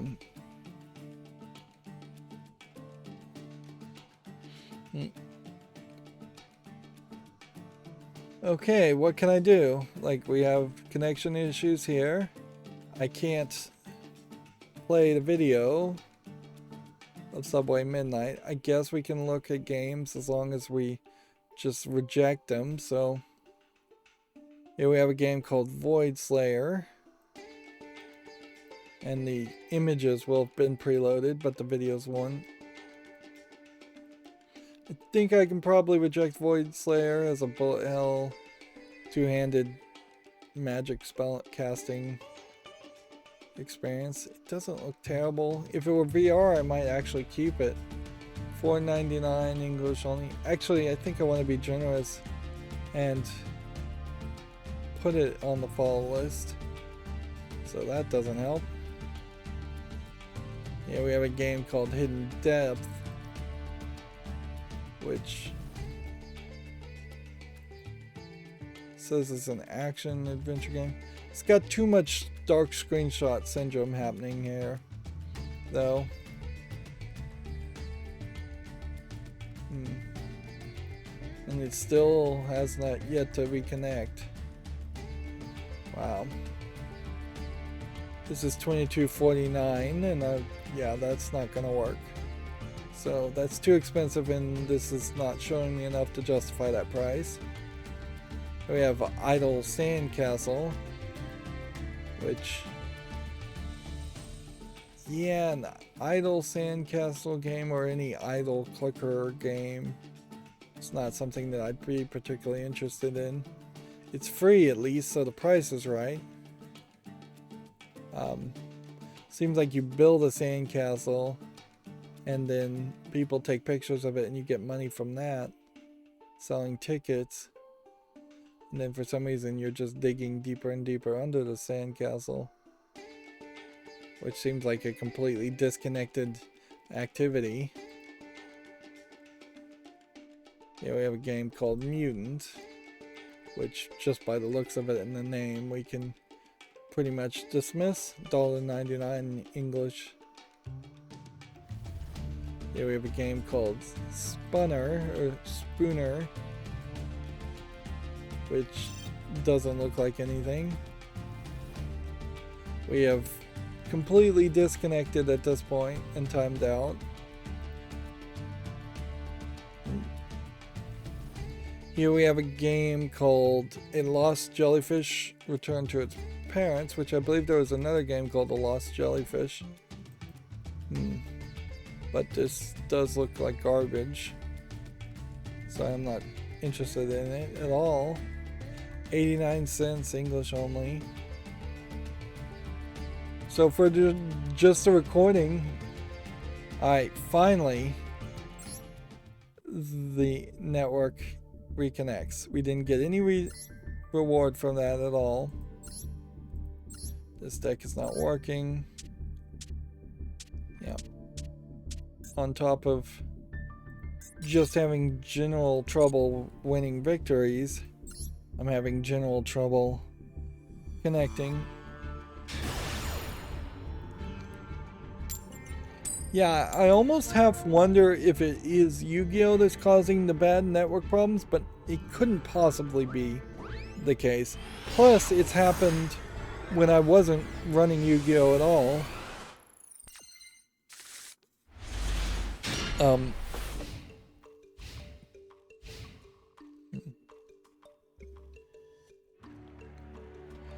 So, GameDeveloper.com has an article here. Koali, I've never heard of them. It has acquired their narrative games maker Tick Tales.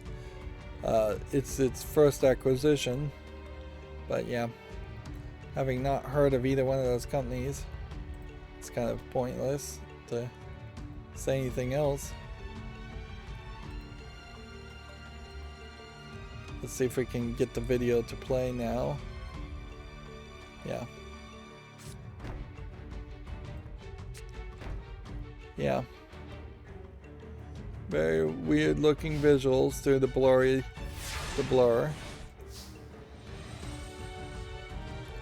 For the most part, the blur has worked. but it definitely has hurt the presentation of things. And I probably should just say don't watch videos in general and then not have the blur enabled.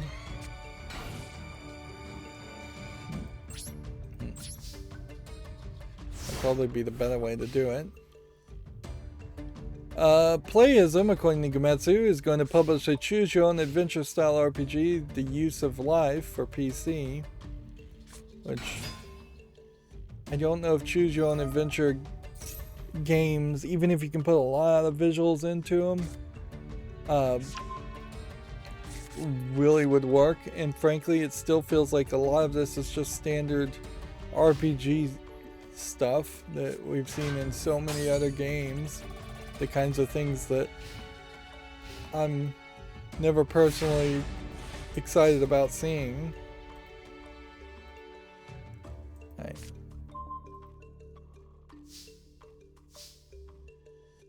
What we want to do is we need to know if Garnet or Tourmaline is the right one. I'm gonna go with Garnet. Apparently not. It's very possible neither one were the right one. Well, maybe that was it. Nope, I cannot activate a single spell. Nor can I fusion and summon these guys. Like Gem Knight Sapphire and Gem Knight Tourmaline and Gem Knight. If I put Tourmaline on, Gem Knight Garnet and Gem Knight. So why can I not summon this?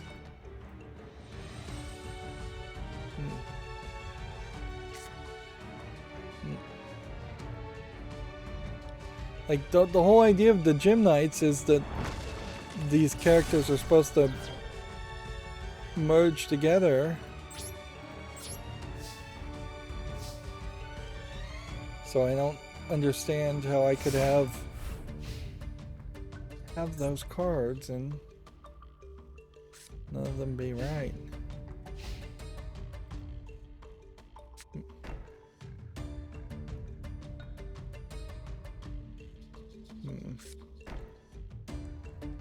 I don't even know which one has the more attack. 25. Yeah, we want to go with Ruby if we can.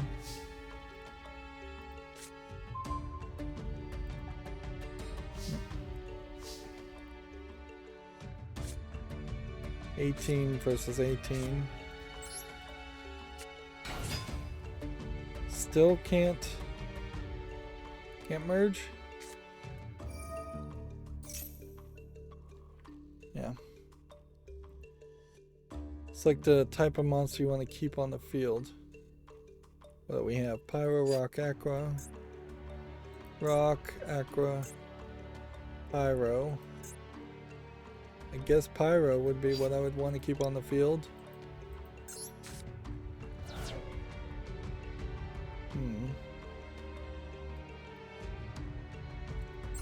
Killing two of my characters. It's got like a full trap field here.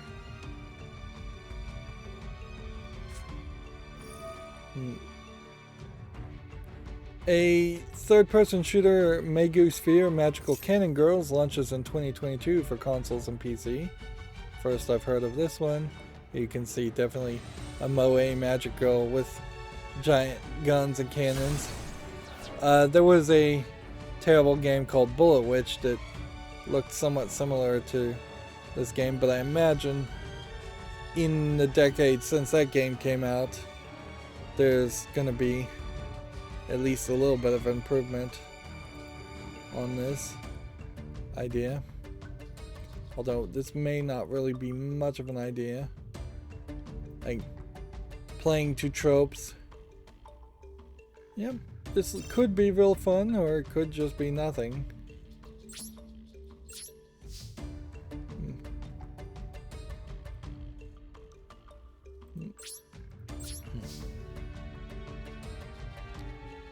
This guy is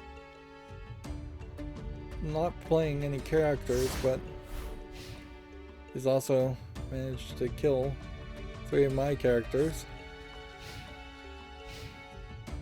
So yeah, we'll see how that goes as far as that game. A roguelike action game, Samurai Bringer, has been announced for PS4, Switch, and PC. I wonder if we are now at the point where we are going to start to see more consistent announcements for the rest of the year.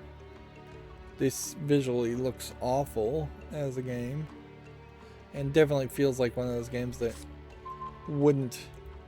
Oh, I guess I needed Gym Night Fusion.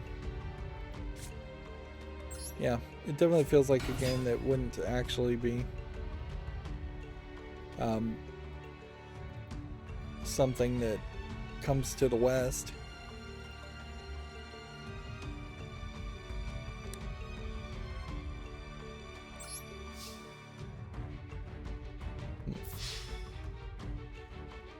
It's funny as I may win here, but it may just be an incredibly slow experience.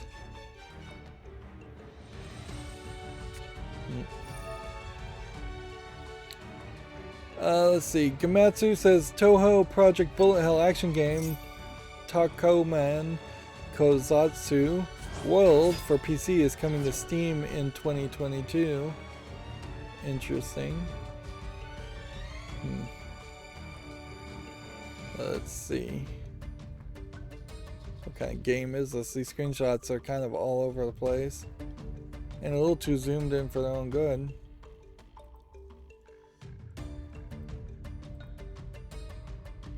Yeah, it's a side-scrolling Toho Bullet Hell game. We see a whole bunch of that happen. A whole bunch of Toho games. That the game Mary Skelter, that's Mary Skelter 2, that's on Steam, apparently is going to put out a patch to reintroduce the intimacy modes, the lewd groping mini games, I believe is what they are. So, and because of that announcement, they are kind of getting anti-review bombed, or review positively bombed for adding the one element to Mary Skelter 2 that people really wanted. Which, it definitely creates an interesting situation where it seems like either Valve is fairly inconsistent, which we know they are, as to what they will allow or whether you can offer patches to a game outside of the Valve interface that then changes the game. But yeah, Valve has been very, very inconsistent on this, and I think the companies they're working with have been also very inconsistent too. I think Valve has probably been a little hands-off, whereas if they specifically had a rule that said you can always offer patches outside of our interface, you can always offer 18 plus DLC if it meets our guidelines, so we may or may not approve it, and you can always offer a game that is a censored version of the game as long as it meets our lower level of guidelines. Like, that would be where I would want to see the whole thing go.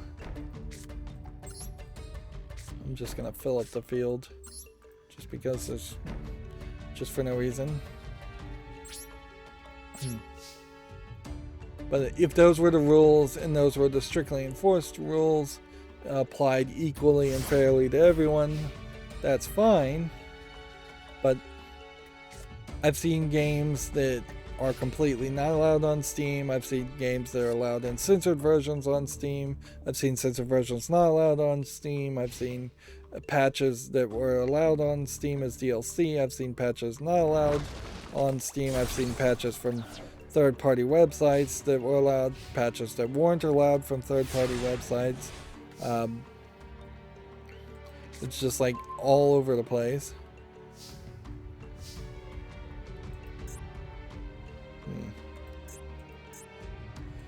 Now if I get another spell card, by the way, I can't activate it. This is a prime example of why you don't set 5 cards into your field. A game called The Sealed Ampule, I believe that's how you pronounce that word, is coming to the PS4, Xbox One, and Switch in February 2nd. What kind of game is it?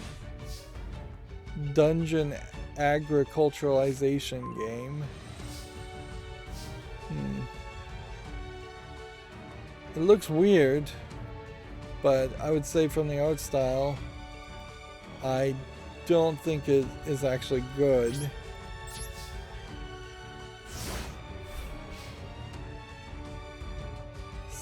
It's just this like CG character,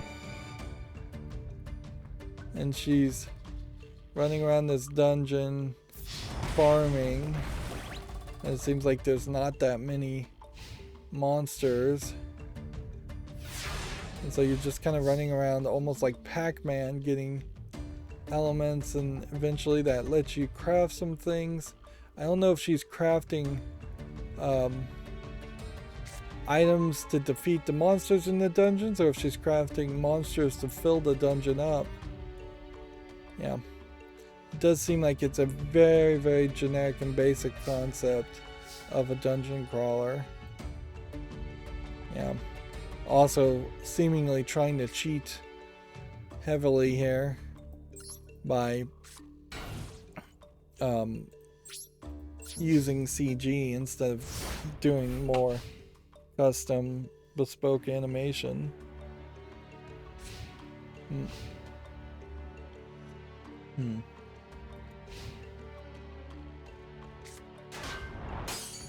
Let's see.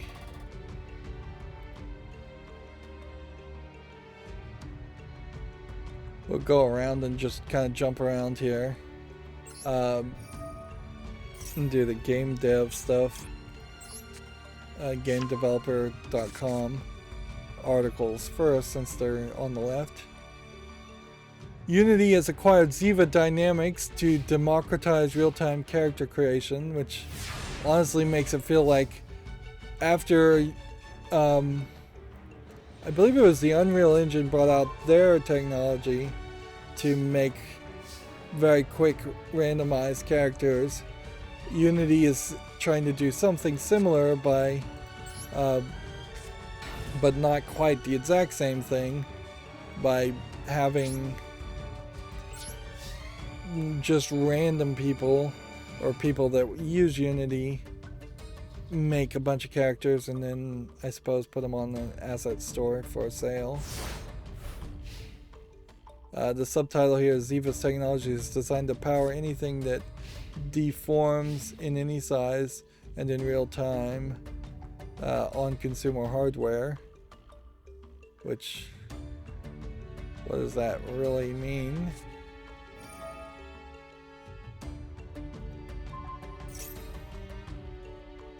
Is this face supposedly changing, or is this just a virtual face?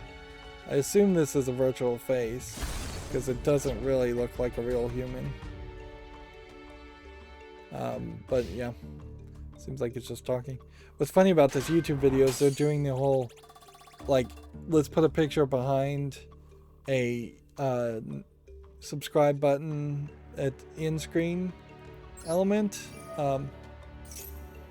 Which you definitely should not be doing that anymore, like, because you have no clue if YouTube gets rid of the in-screen, and then you're just going to have those shadows. Or you can disable it, like I have it disabled.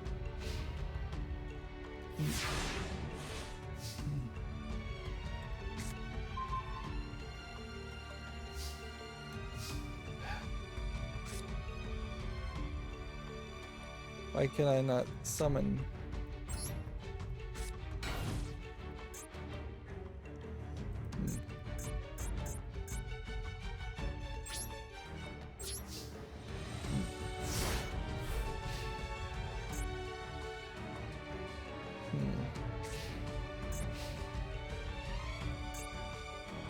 I don't know why I couldn't summon that. Maybe I'm under the effect of the influence of something, but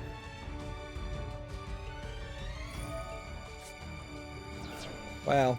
I don't think these little squares here were there before. Let's see. GameDeveloper.com says GDC's main stage returns with the Developers Renaissance, if you're interested in that. A GDC survey is how the industry responded to misconduct reports.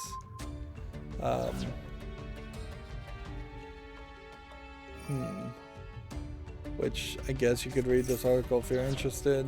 I'm not. Game developer says underperforming titles took a chunk out of Focus Entertainment's revenue. Hood, Outlaws and Legends, and Warhammer Age of Sigmar Stormgrounds are being blamed for the first half of the year's drop in revenue. Hood, Outlaws and Legends didn't get any momentum, and Warhammer games really shouldn't have been expected to ever be successes, because honestly, you're pretty much insane if you're going to try and make a Warhammer game succeed. Like, maybe 2 or 3 of about 20 have been good. I don't know why they keep making them, frankly. They definitely should make them at a lower scale if they are going to make them.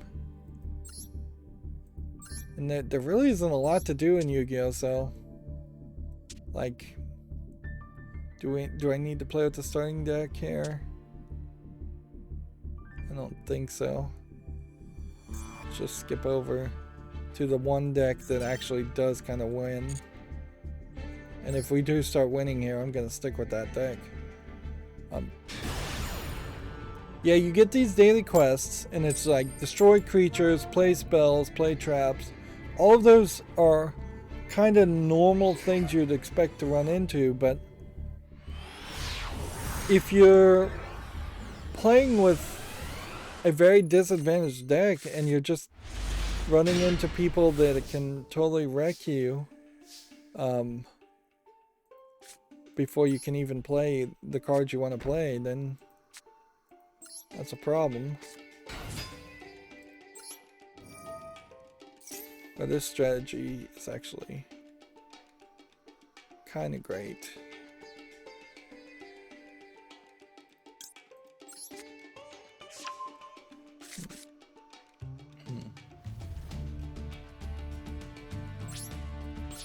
This is a fairly simplistic strategy. It's all about summoning these 2 cards, and everything in the deck is centered around summoning these 2 cards.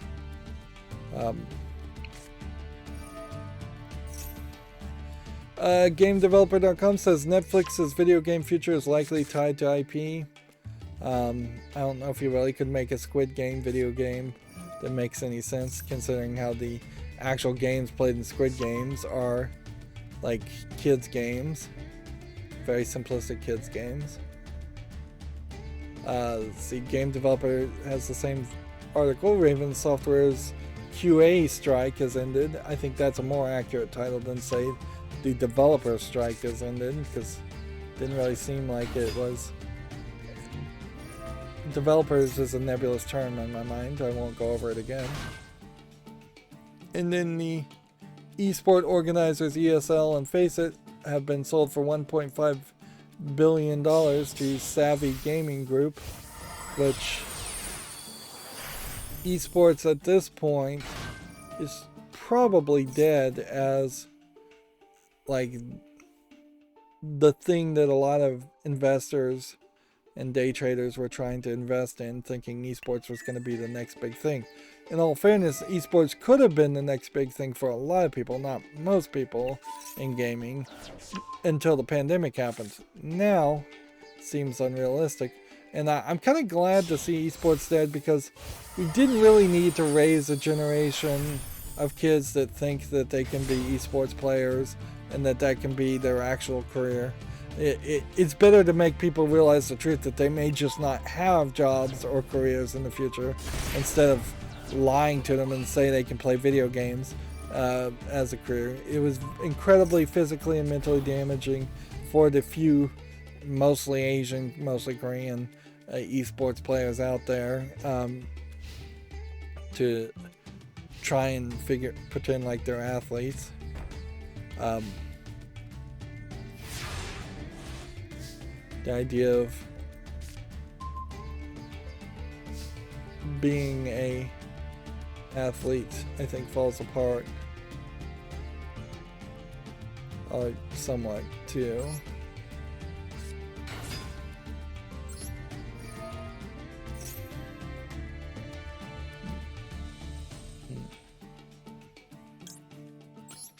I'm gonna grab this one, and the reason I have to grab this one is so I can activate this now, so I can summon this now by tributing that. Face up attack position.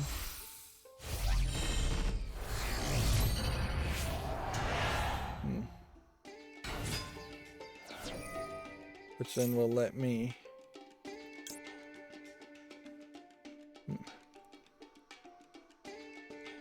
activate that.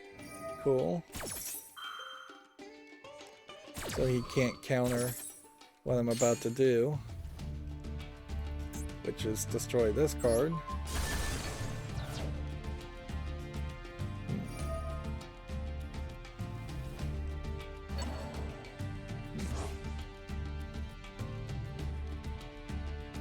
And we can attack for 1800. And I may have done enough hand destruction and card destruction here that we may not have a recourse for that.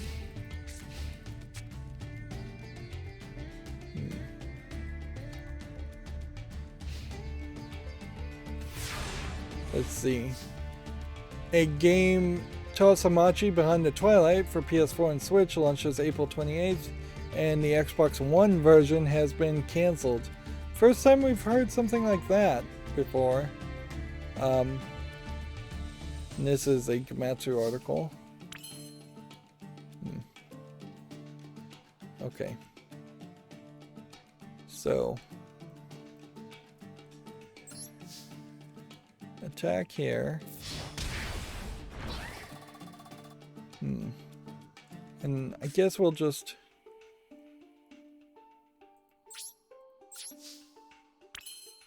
This is a field spell. We might as well activate this. Once per turn, you can target one ritual monster you control. Show the ritual monster in your hand until the end of the turn. The level of that ritual monster becomes the target monster's level. Ruin Queen or Demise King rituals summoned to field. You can activate, draw a card, and destroy one card on the field. Okay.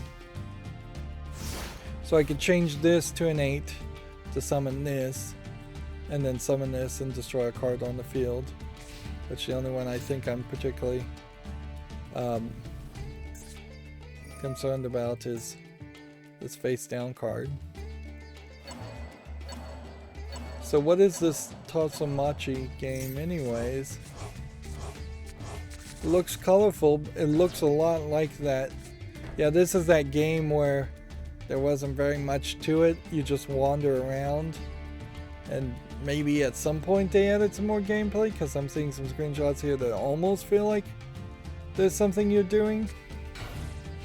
Apparently there's been some outfit changes, because that's not what she looked like originally. It was, I think, closer to that outfit. Yeah, it does definitely feel like all you do is wander around, though.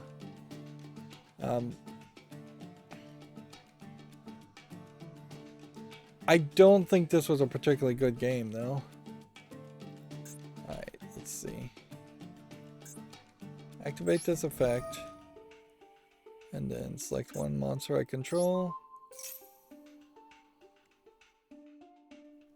Is that going to chain to something?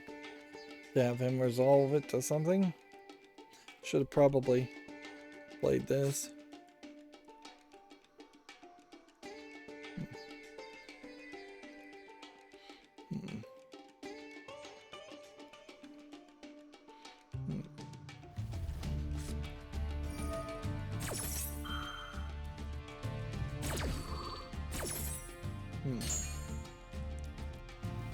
Okay.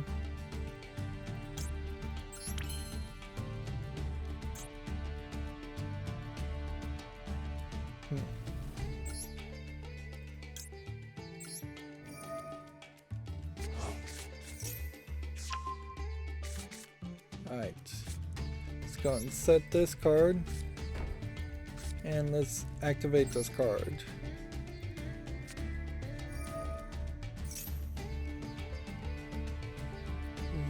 Summoning this one.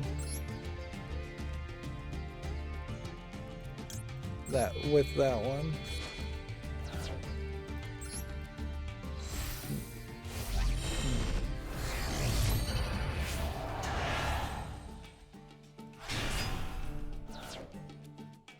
Do we want to draw a card, destroy a card in the field? Let's destroy a card on the field. Yes.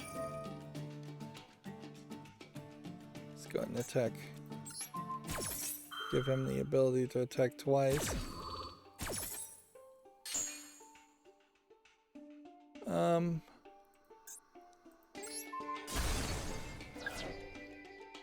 See how this goes.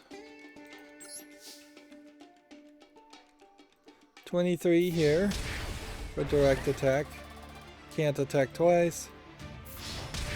18 here. Can't attack twice. Thought one of these would have us attack twice, but whatever.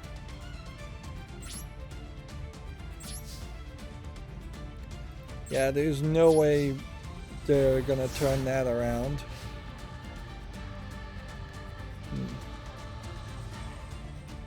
A game called Mighty Goose Update has a new water theme stage in Q1 of 2021.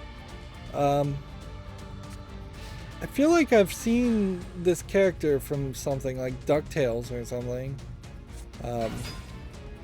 Somebody just stole that design, although that might be based off some like ancient Japanese drawing. What this actual game looks like though is not anything particularly interesting. It just looks like it's a bullet hell Contra game. I think he's the bad guy and this is the good guy. So we need to go ahead and just activate this. Card we want to banish? Sure. We'll banish one of those.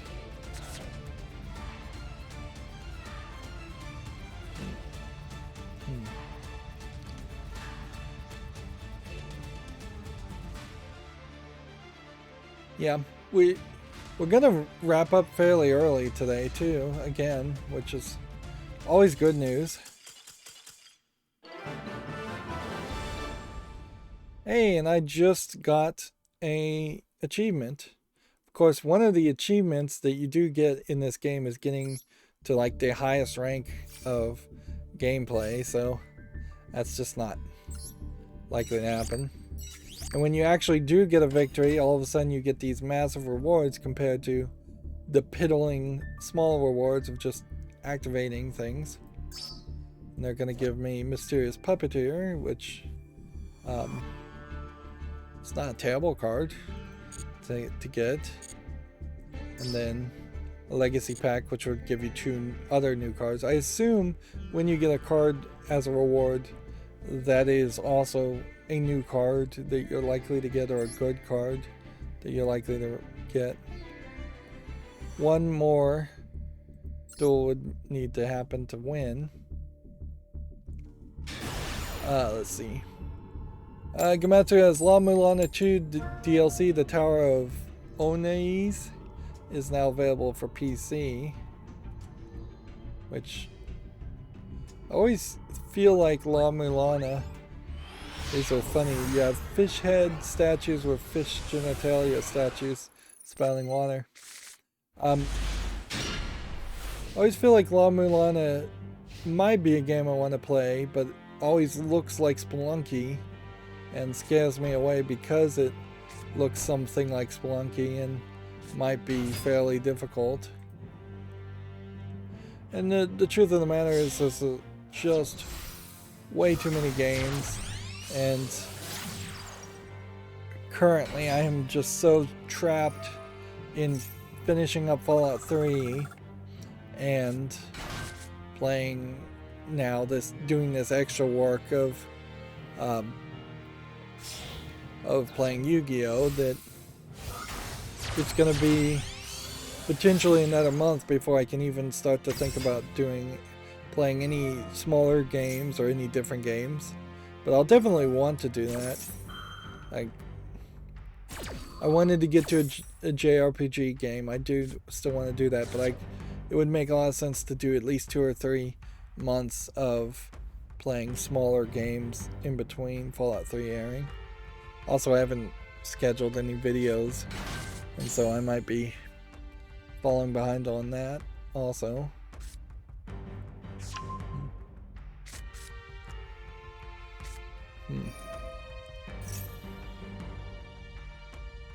Let's see. And the La Mulana developer Nigoro, careful how you say that, has announced a game called Ahamkara, and they have 2 other unannounced projects also in development. So I wonder if Ahamkara is going to be a prequel to La Mulana, or if they just like to use a lot of different names. What's funny here is this looks like an L, not an R. Being a Japanese company, maybe they mistranslated this to Ahamkala. That, yeah. Yeah, that's not an R. No way that's an R. They misspelled it. Yeah. Try not to prove the stereotypes true, but sometimes the stereotypes are actually true. Okay. Let's play this first. And then this should give me a ritual spell.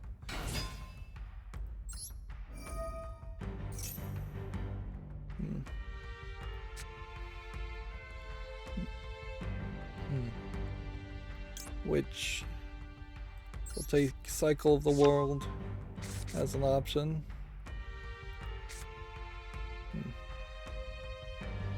Ender Field. I think this one's probably the one you want to do. What I want to do is play this, sacrifice this, summon this. I could actually summon this, though, can't I? I can just do that and then do that.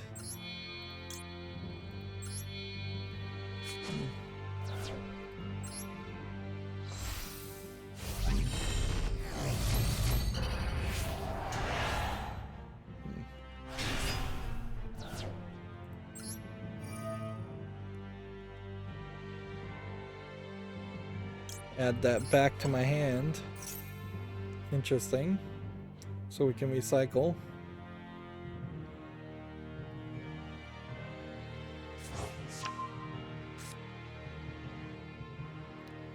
And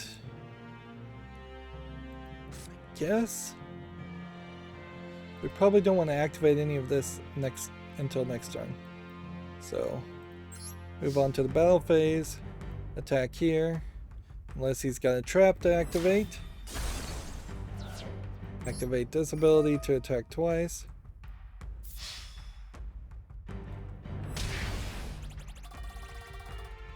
And that's it for that turn. Gametsu has an article here. Gnosia for PC is now available. It is a science fiction social deduction RPG. It's one that I believe is already on my follow list, as far as it might be interesting as kind of a social deduction visual novel game, or it might just be incredibly crazy too. definitely has a slightly different art style to it. Let's see, Gamatsu has this week's Japanese game releases, which there's a list here of games. Pokemon Legends being notable, certainly. Some of these I don't even recognize. Princess of Glass and Retinue of Mirrors. Uncharted Legends of Legacy of Thieves collection. But yeah, definitely a lot of games there too, not that interesting.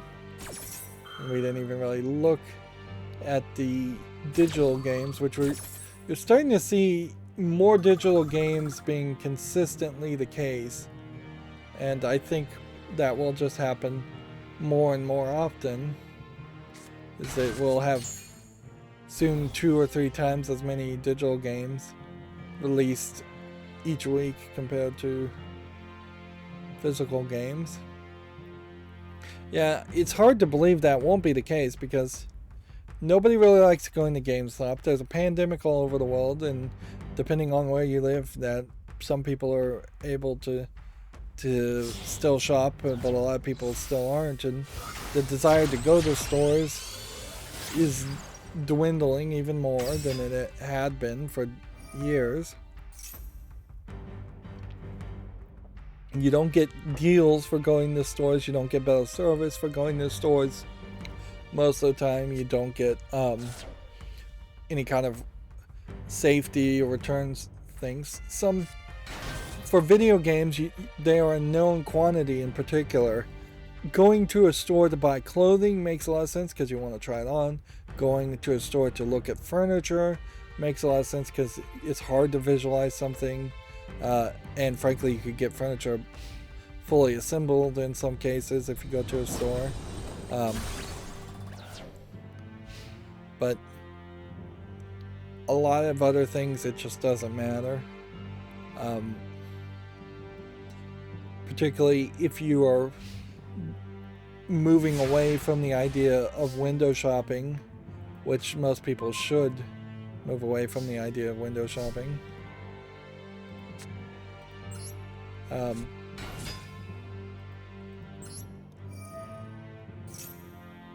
Okay.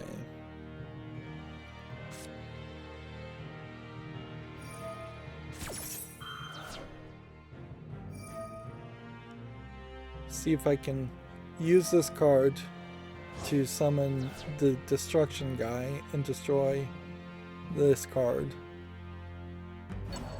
Otherwise I might be in trouble. NetEase game establishes the Nagoshi studio led by the Yakuza series creator Toshihiro Nagoshi. We had already seen this article, but Komatsu has it too. And one thing that they're doing that's informative just on first glance is they're showing you how many people are at the studio and what they look like. Relatively young looking Japanese people. This guy might be a little bit older. This guy might be a little bit older. Maybe that's why they're sitting on a chair and everybody else is standing or squatting around them.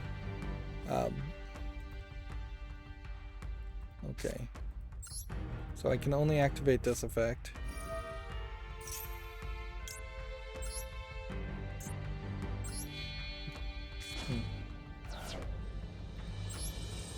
Base up attack position. Notice that this deck, the structure deck you're given, has exactly 0 extra cards. So there is a whole level of better evolution that could happen here if I had better cards.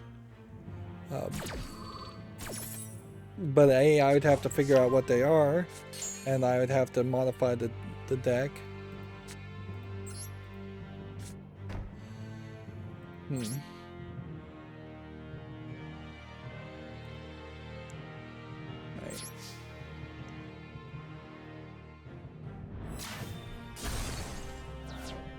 Might as well kill that, I suppose.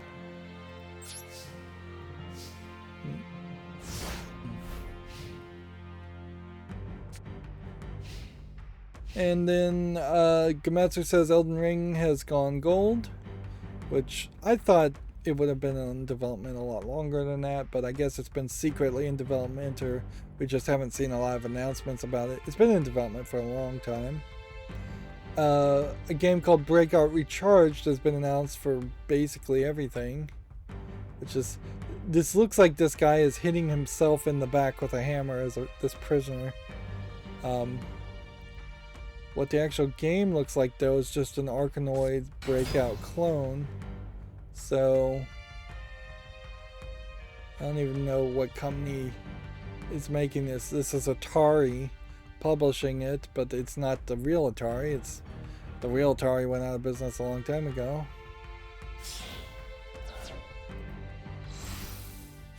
Yeah, I seriously doubt anybody, whether it's they're claiming to be Atari or not, can actually make Breakout an interesting game in modern days. It just does not seem likely that that could actually happen.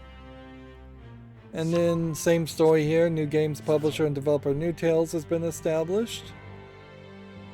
There's a list of the staff here instead of pictures, but at least that's somewhat helpful, because if you really knew these people, well, you're getting a backstory here.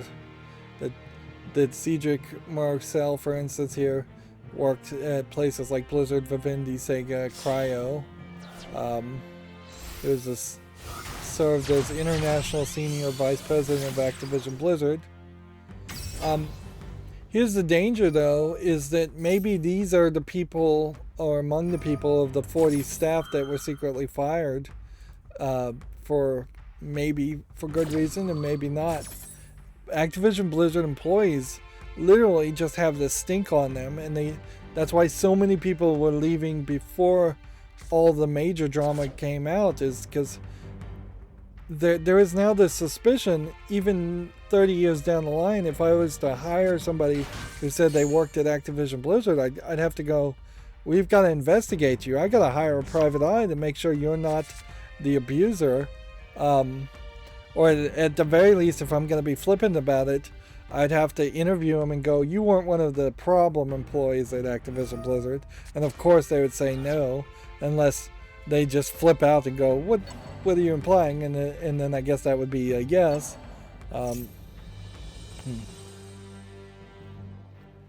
But yeah, there is something to be said, particularly in the high-level career jobs, about not letting a bad company's stink get on your career record, because that can affect your hireability. Particularly with all the whole cancer culture concepts that are probably still going to exist in some level decades down the line.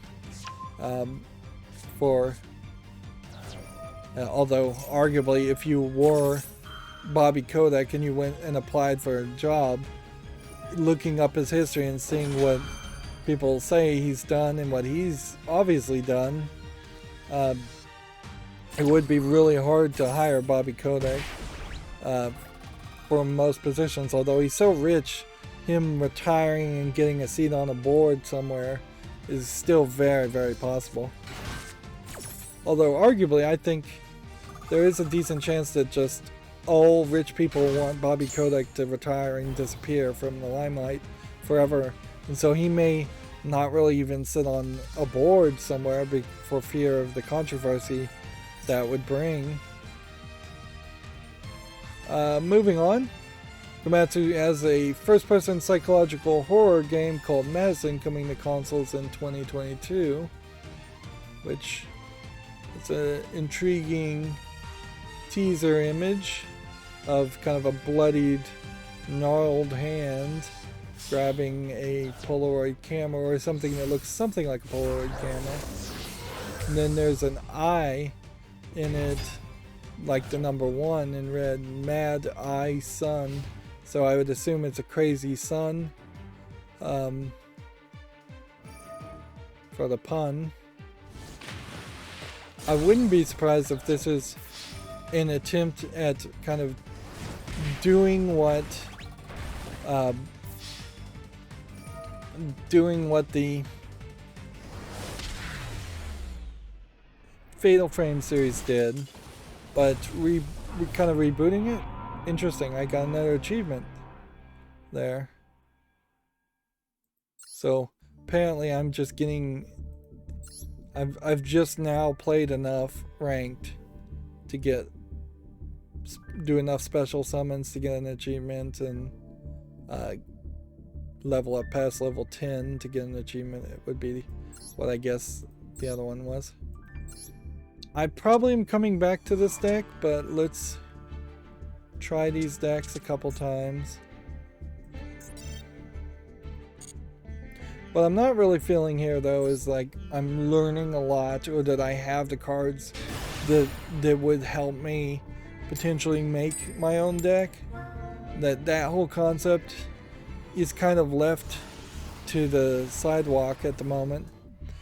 This definitely feels like more of a beta than a final product, and some of the things that like Hearthstone had, where it could help you build a deck automatically, or you could share decks. Hearthstone really added a lot of features later on when I last played them that certainly helped new players, and integrated the idea of deck building and card collecting into the idea of playing ranked or unranked.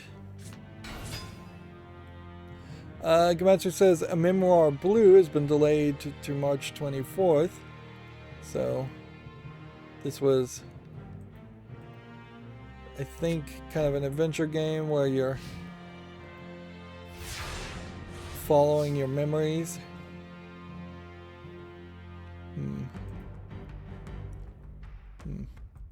Doesn't really want to load right now. So you have like the CG version, and then you have these flat versions of your memories. Alright. You take no battle damage from attacks involving this card once per turn. This card cannot be destroyed by battle. Alright, well, let's summon that. Let's see. Activate this feature prematurely. Trying to spell it. So that's a quick. Let's go ahead and set that as a trap. Do a double summon.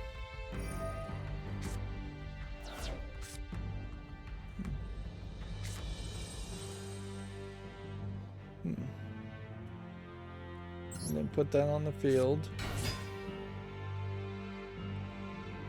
But I don't have anything that I can even summon.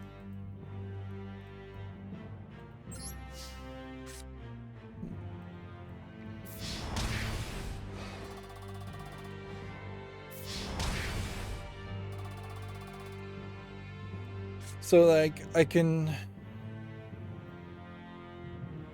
tribute summon this next turn.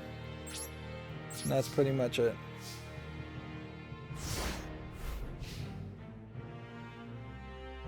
Stranger of Paradise Final Fantasy Origin final trailer is available according to Gamatsu, which it seems like a whole new cast of characters as far as the Final Fantasy group.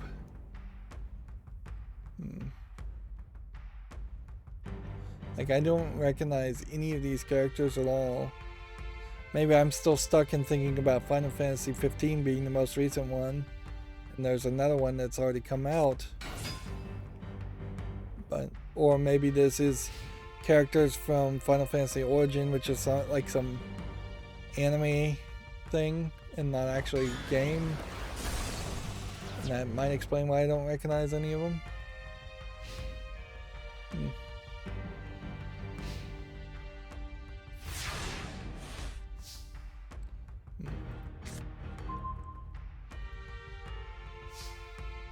Alright. Summon. Tribute summon. Summon up an attack formation. We'll destroy that card. And no other. And then we'll proceed to battle phase.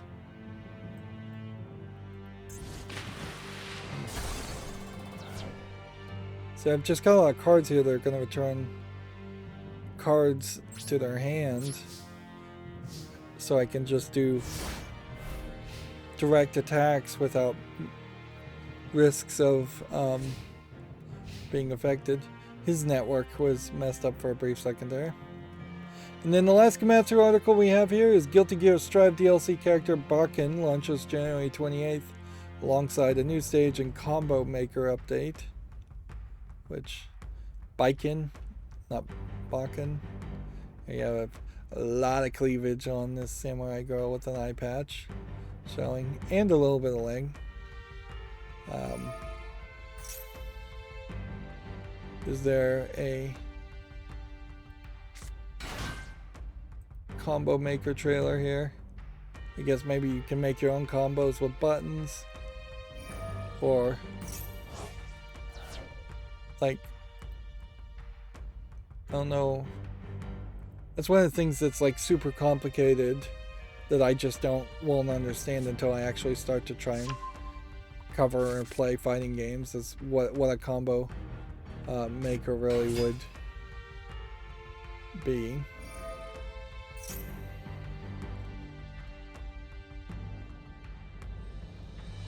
Okay, and so then we have like the fall list games. We have one here called Lil Blade. It's rated very positively. Is it early access? No. English and Japanese. So the thing here is it's a kind of high action hack and slash game. So it's a little bit away from what I normally would want to play. But I think I'm willing to put that on the wish list. It follows the rules, and think about it later. Here we have one that needs more time, although this game Lieber seems to be going in all kinds of different places and histories, and probably is an asset flip. Leyline Knights needs more time. Levy Chronicles needs more time, although probably just get rid of it. I don't even know why this would be on the fall list. I don't see anything of interest there. So let's just get rid of that. This is still playing slowly. Here we have Letters for a Rainy Day as far as a visual novel, which is an LGBT, looks like girl on girl Yuri visual novel. I guess technically it follows the rules, so put that on the wish list also. Not that that means I will absolutely buy it. Here we have one that's just coming soon. There's really no reason to have something coming soon on the fall list, so that should go. You just killed everything. This Learn Chinese Chess needs more time. Let's learn Korean. Probably wouldn't really learn Korean here, but it technically follows the rules, so I'm gonna add it to the wish list. $4.99.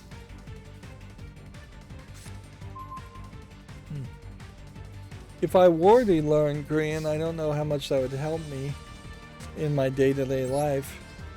I could watch a few more Korean Netflix shows.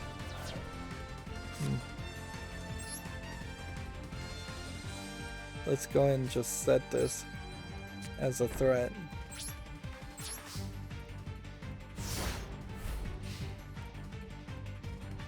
And then here we have Let's Learn Korean Chess, which looks slightly like Chinese chess. Then we have something called Let Me Die Inside, which is some kind of dark puzzle adventure game. And it's mostly positive, though, so.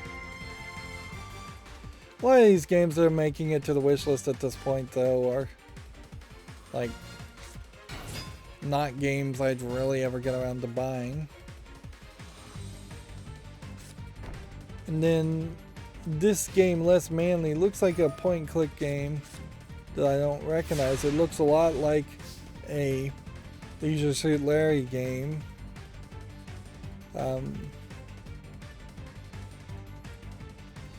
At a certain point, though, I definitely don't recognize it.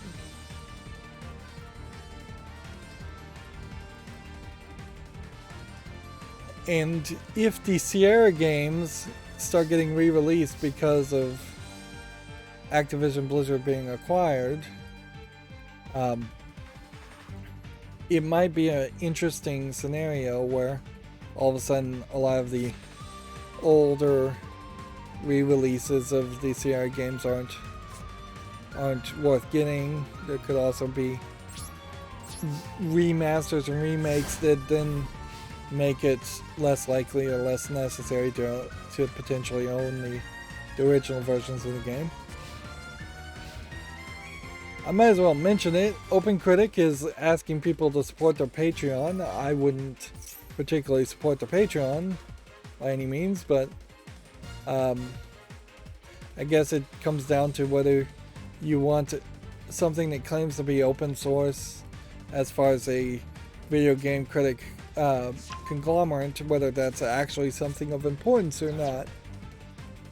Arguably it isn't, in my opinion, important, because conglomerating a whole bunch of different people's opinion when a significant portion of the mainstream video game media's reviews are suspect at best doesn't really get you closer to the truth.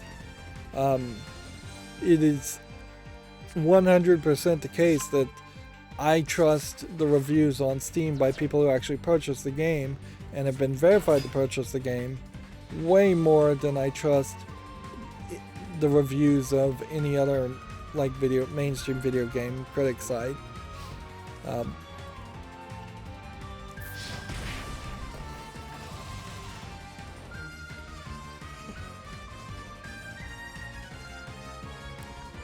LibRetro has released version RetroArch version 1.10.0.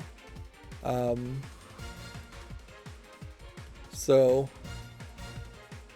they're also working on a RetroArch open hardware ARM chip of some sort, which you could plug in. Looks like NES cartridges. Adafruit is also, or the CEO of Adafruit, Lady Ada, is working on a device specifically designed around using a NES emulator with an ESP32 and a micro SD card reader. So it's kind of this like tiny little Game Boy project with no enclosure around it. They can play NES and Game Boy and Super NES and Doom and nothing else. The ESP32 is not going to be a super powerful processor. So if you really wanted to get into retro games, you wouldn't go with this project. But if you wanted to have a small device that could play retro games and also be able to then maybe reprogram it later down the road, there might be an argument for that. It really is going to come down to who can 3D print a good enclosure for it.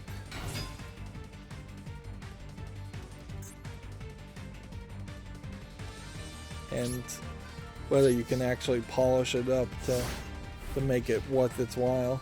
It's definitely in the category of a keychain gadget more than anything else. Anyways, RetroArch has several highlights here. HDR support for Vulkan, numerous improvements to NetPlay, universal plug and play is received a complete overhaul. I'm about to lose. Let's see. That kept me alive for one turn.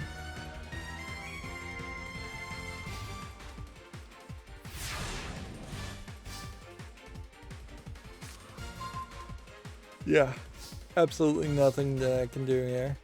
You might as well activate a spell. Put that here. Return that. And then end the turn. Yeah, a lot of net play improvements.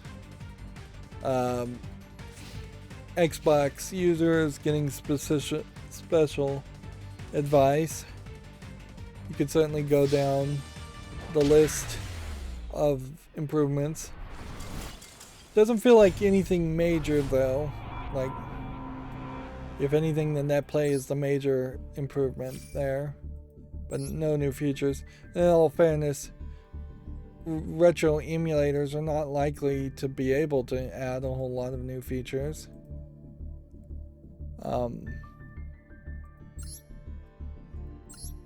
So yeah, that deck doesn't work either.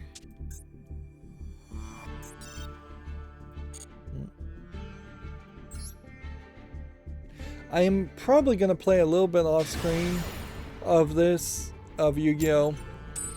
After I get the solo stuff done, just in general. It really is going to come down to just like daily quest and how much do they stack and how much do I really want to play Yu-Gi-Oh! We are definitely starting off with still the same, at best, win ratio of 50%. At worst, a lot lower.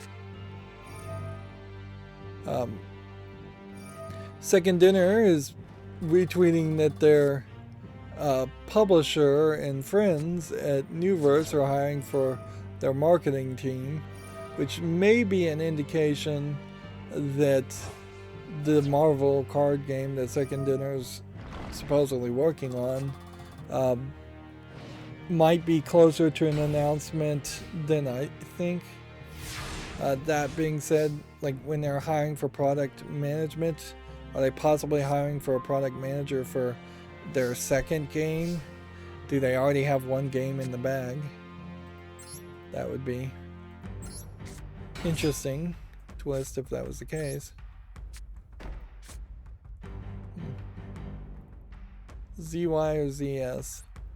This is a ZS, so, but I can't activate it. Well, it has to be in the graveyard.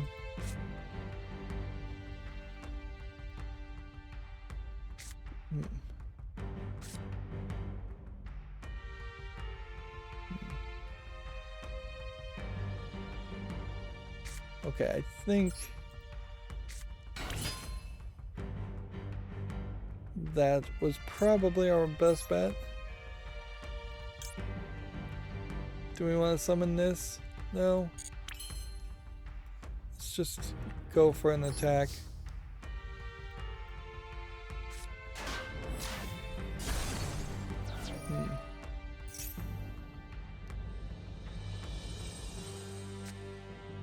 Yeah. And let's see. What in the world is happening here? As far as the ESA adding. Well, that was a mistake.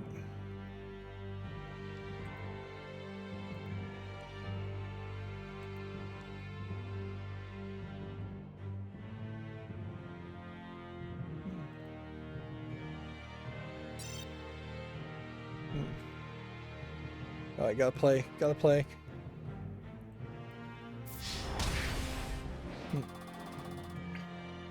I'm really needed to change its rules so it just ends the turn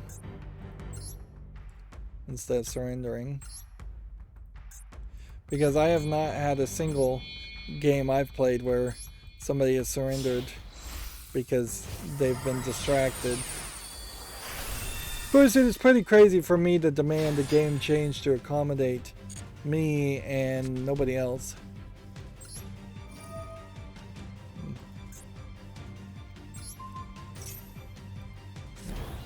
I didn't need to do that this turn.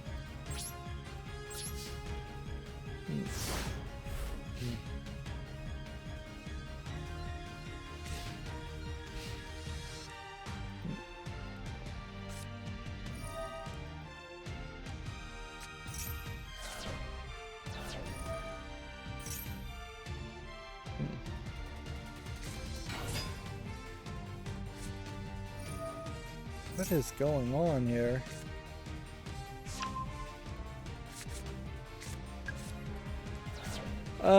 The ESA says U.S. consumer video game spending totaled $6.4 billion in 2021, but also my ad block is for some reason not able to pick out anything at all. It all just wants to pick out this image, and when I click on that image, that disappears. So they've got some kind of weird system going on here to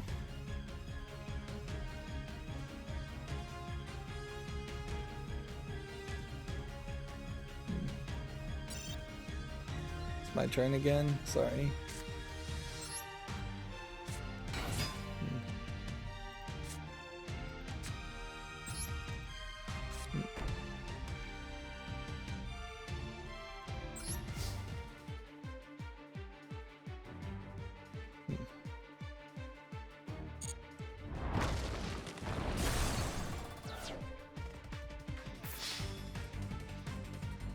Well, there's no reason not to take this victory.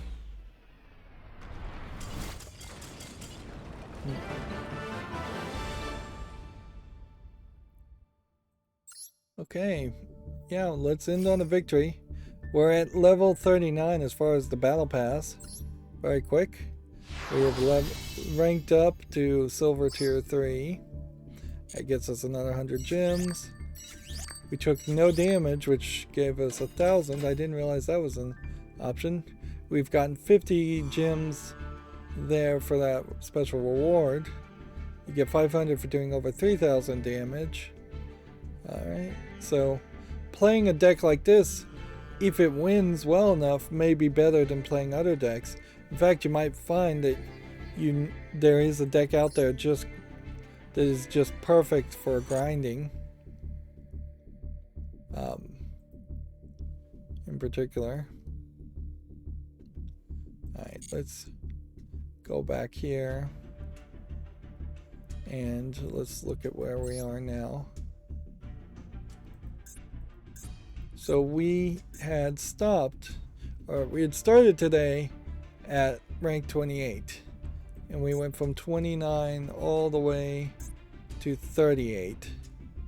And in receiving all of that, we've got some more crafting points and some gems, and that's pretty much all you're going to get, I think, for most of these rewards is gems and crafting points. Unless I just rage quit Yu-Gi-Oh!, very little chance that we wouldn't get this and this at level 50, probably in a couple days. We've got 68 days before this runs out, and almost certainly we'd be able to get all the way to this. So, although at some point the dual pass may just start disappearing as an issue. Maintenance notice, January 26th, so in a couple of days there will be a maintenance period.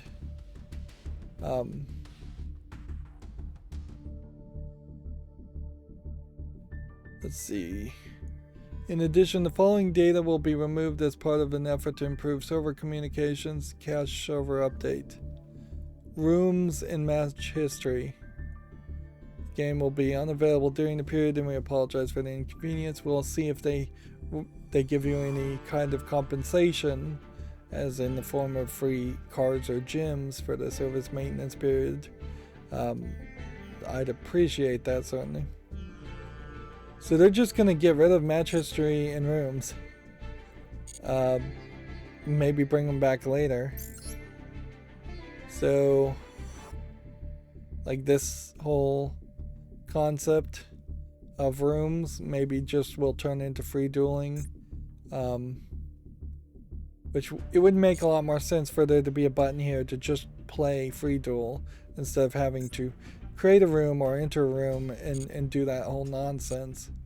And then match history. Let's see. I don't even know where you would go to see match history. Probably somewhere under replay. Which, yeah. Saving replays to study is a feature that would be nice, but maybe at the moment they're gonna have to work around it. Definitely makes it feel like it's a beta still. 20 gems for that daily quest. Duel and solo mode in the next 6 days. Duel and solo mode two times, so these overlap. Activate trap cards. Rank duel. Win a rank duel for 30. Which that's about the hardest challenge we've seen so far. Duel in ranked mode is easy.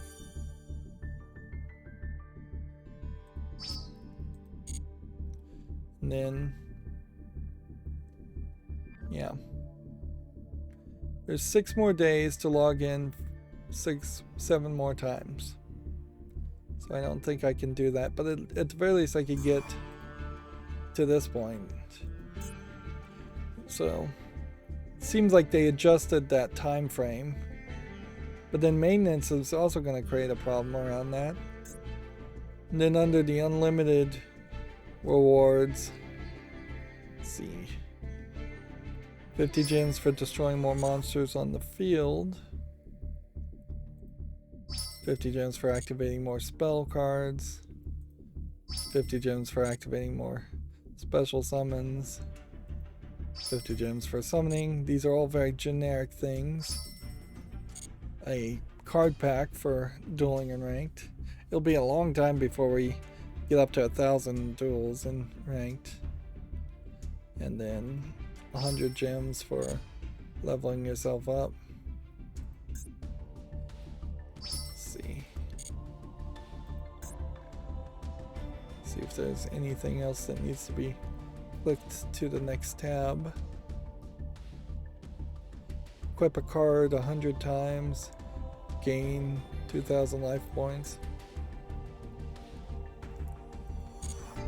But definitely the problem here is, yes, I could spend these gems to buy some packs, but it's not enough packs. It really isn't. I would need about 10 times as many gems to feel safe about coming into the shop and purchasing, say, Revival Legends here to try and just get a better collection of this. And honestly, you probably wouldn't even want to do that. You probably would be better off with having so many of those cards to come over here and open a 10 pack on this one. And if I did open a 10 pack on this one, undoubtedly I would unlock some secret packs, and then there might be a desire to open secret packs too.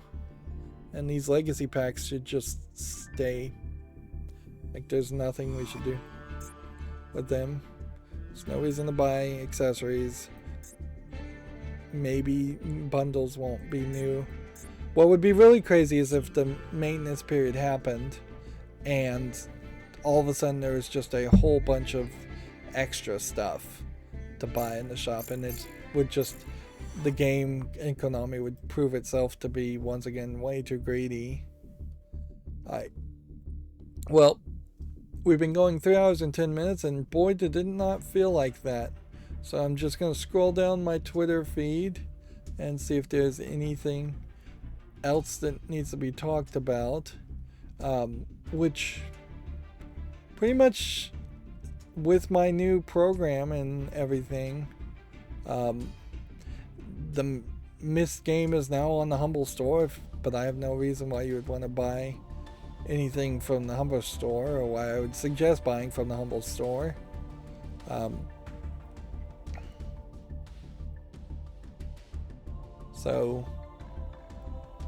But yeah, with my programming to open up the news,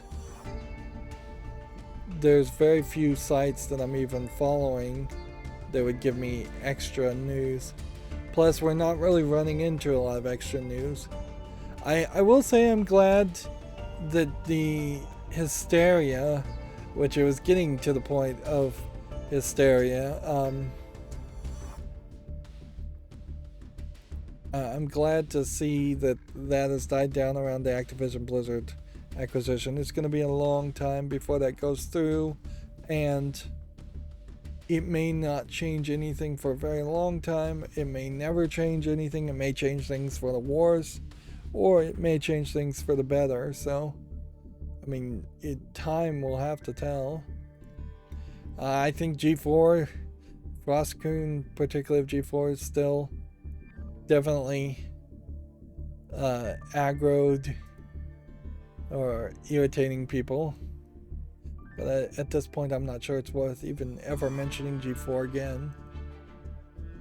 Like, they'd have to do something really, really big to even be noteworthy at this point. Their TV channel would have to come out. They would have to have some big ratings or small ratings that could be talked about.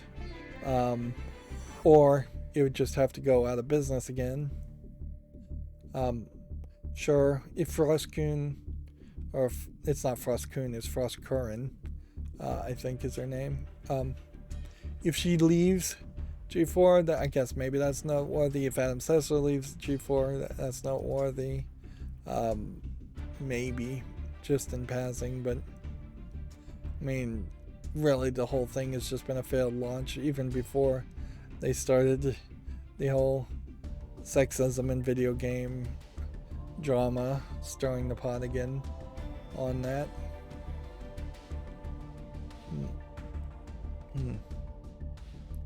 It is the 15-year anniversary for the Idolmaster on Xbox 360, which came out January 25th, 2007, if that means anything.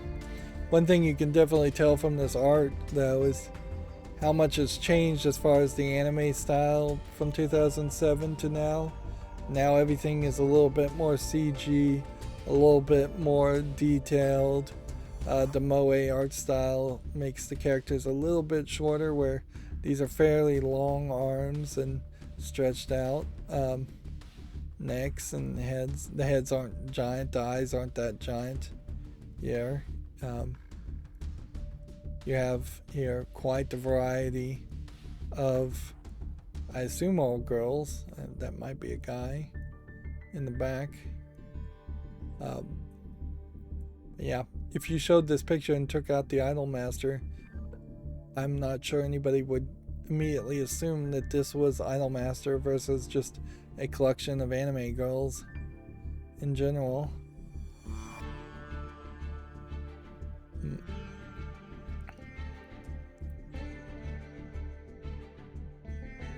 Yep.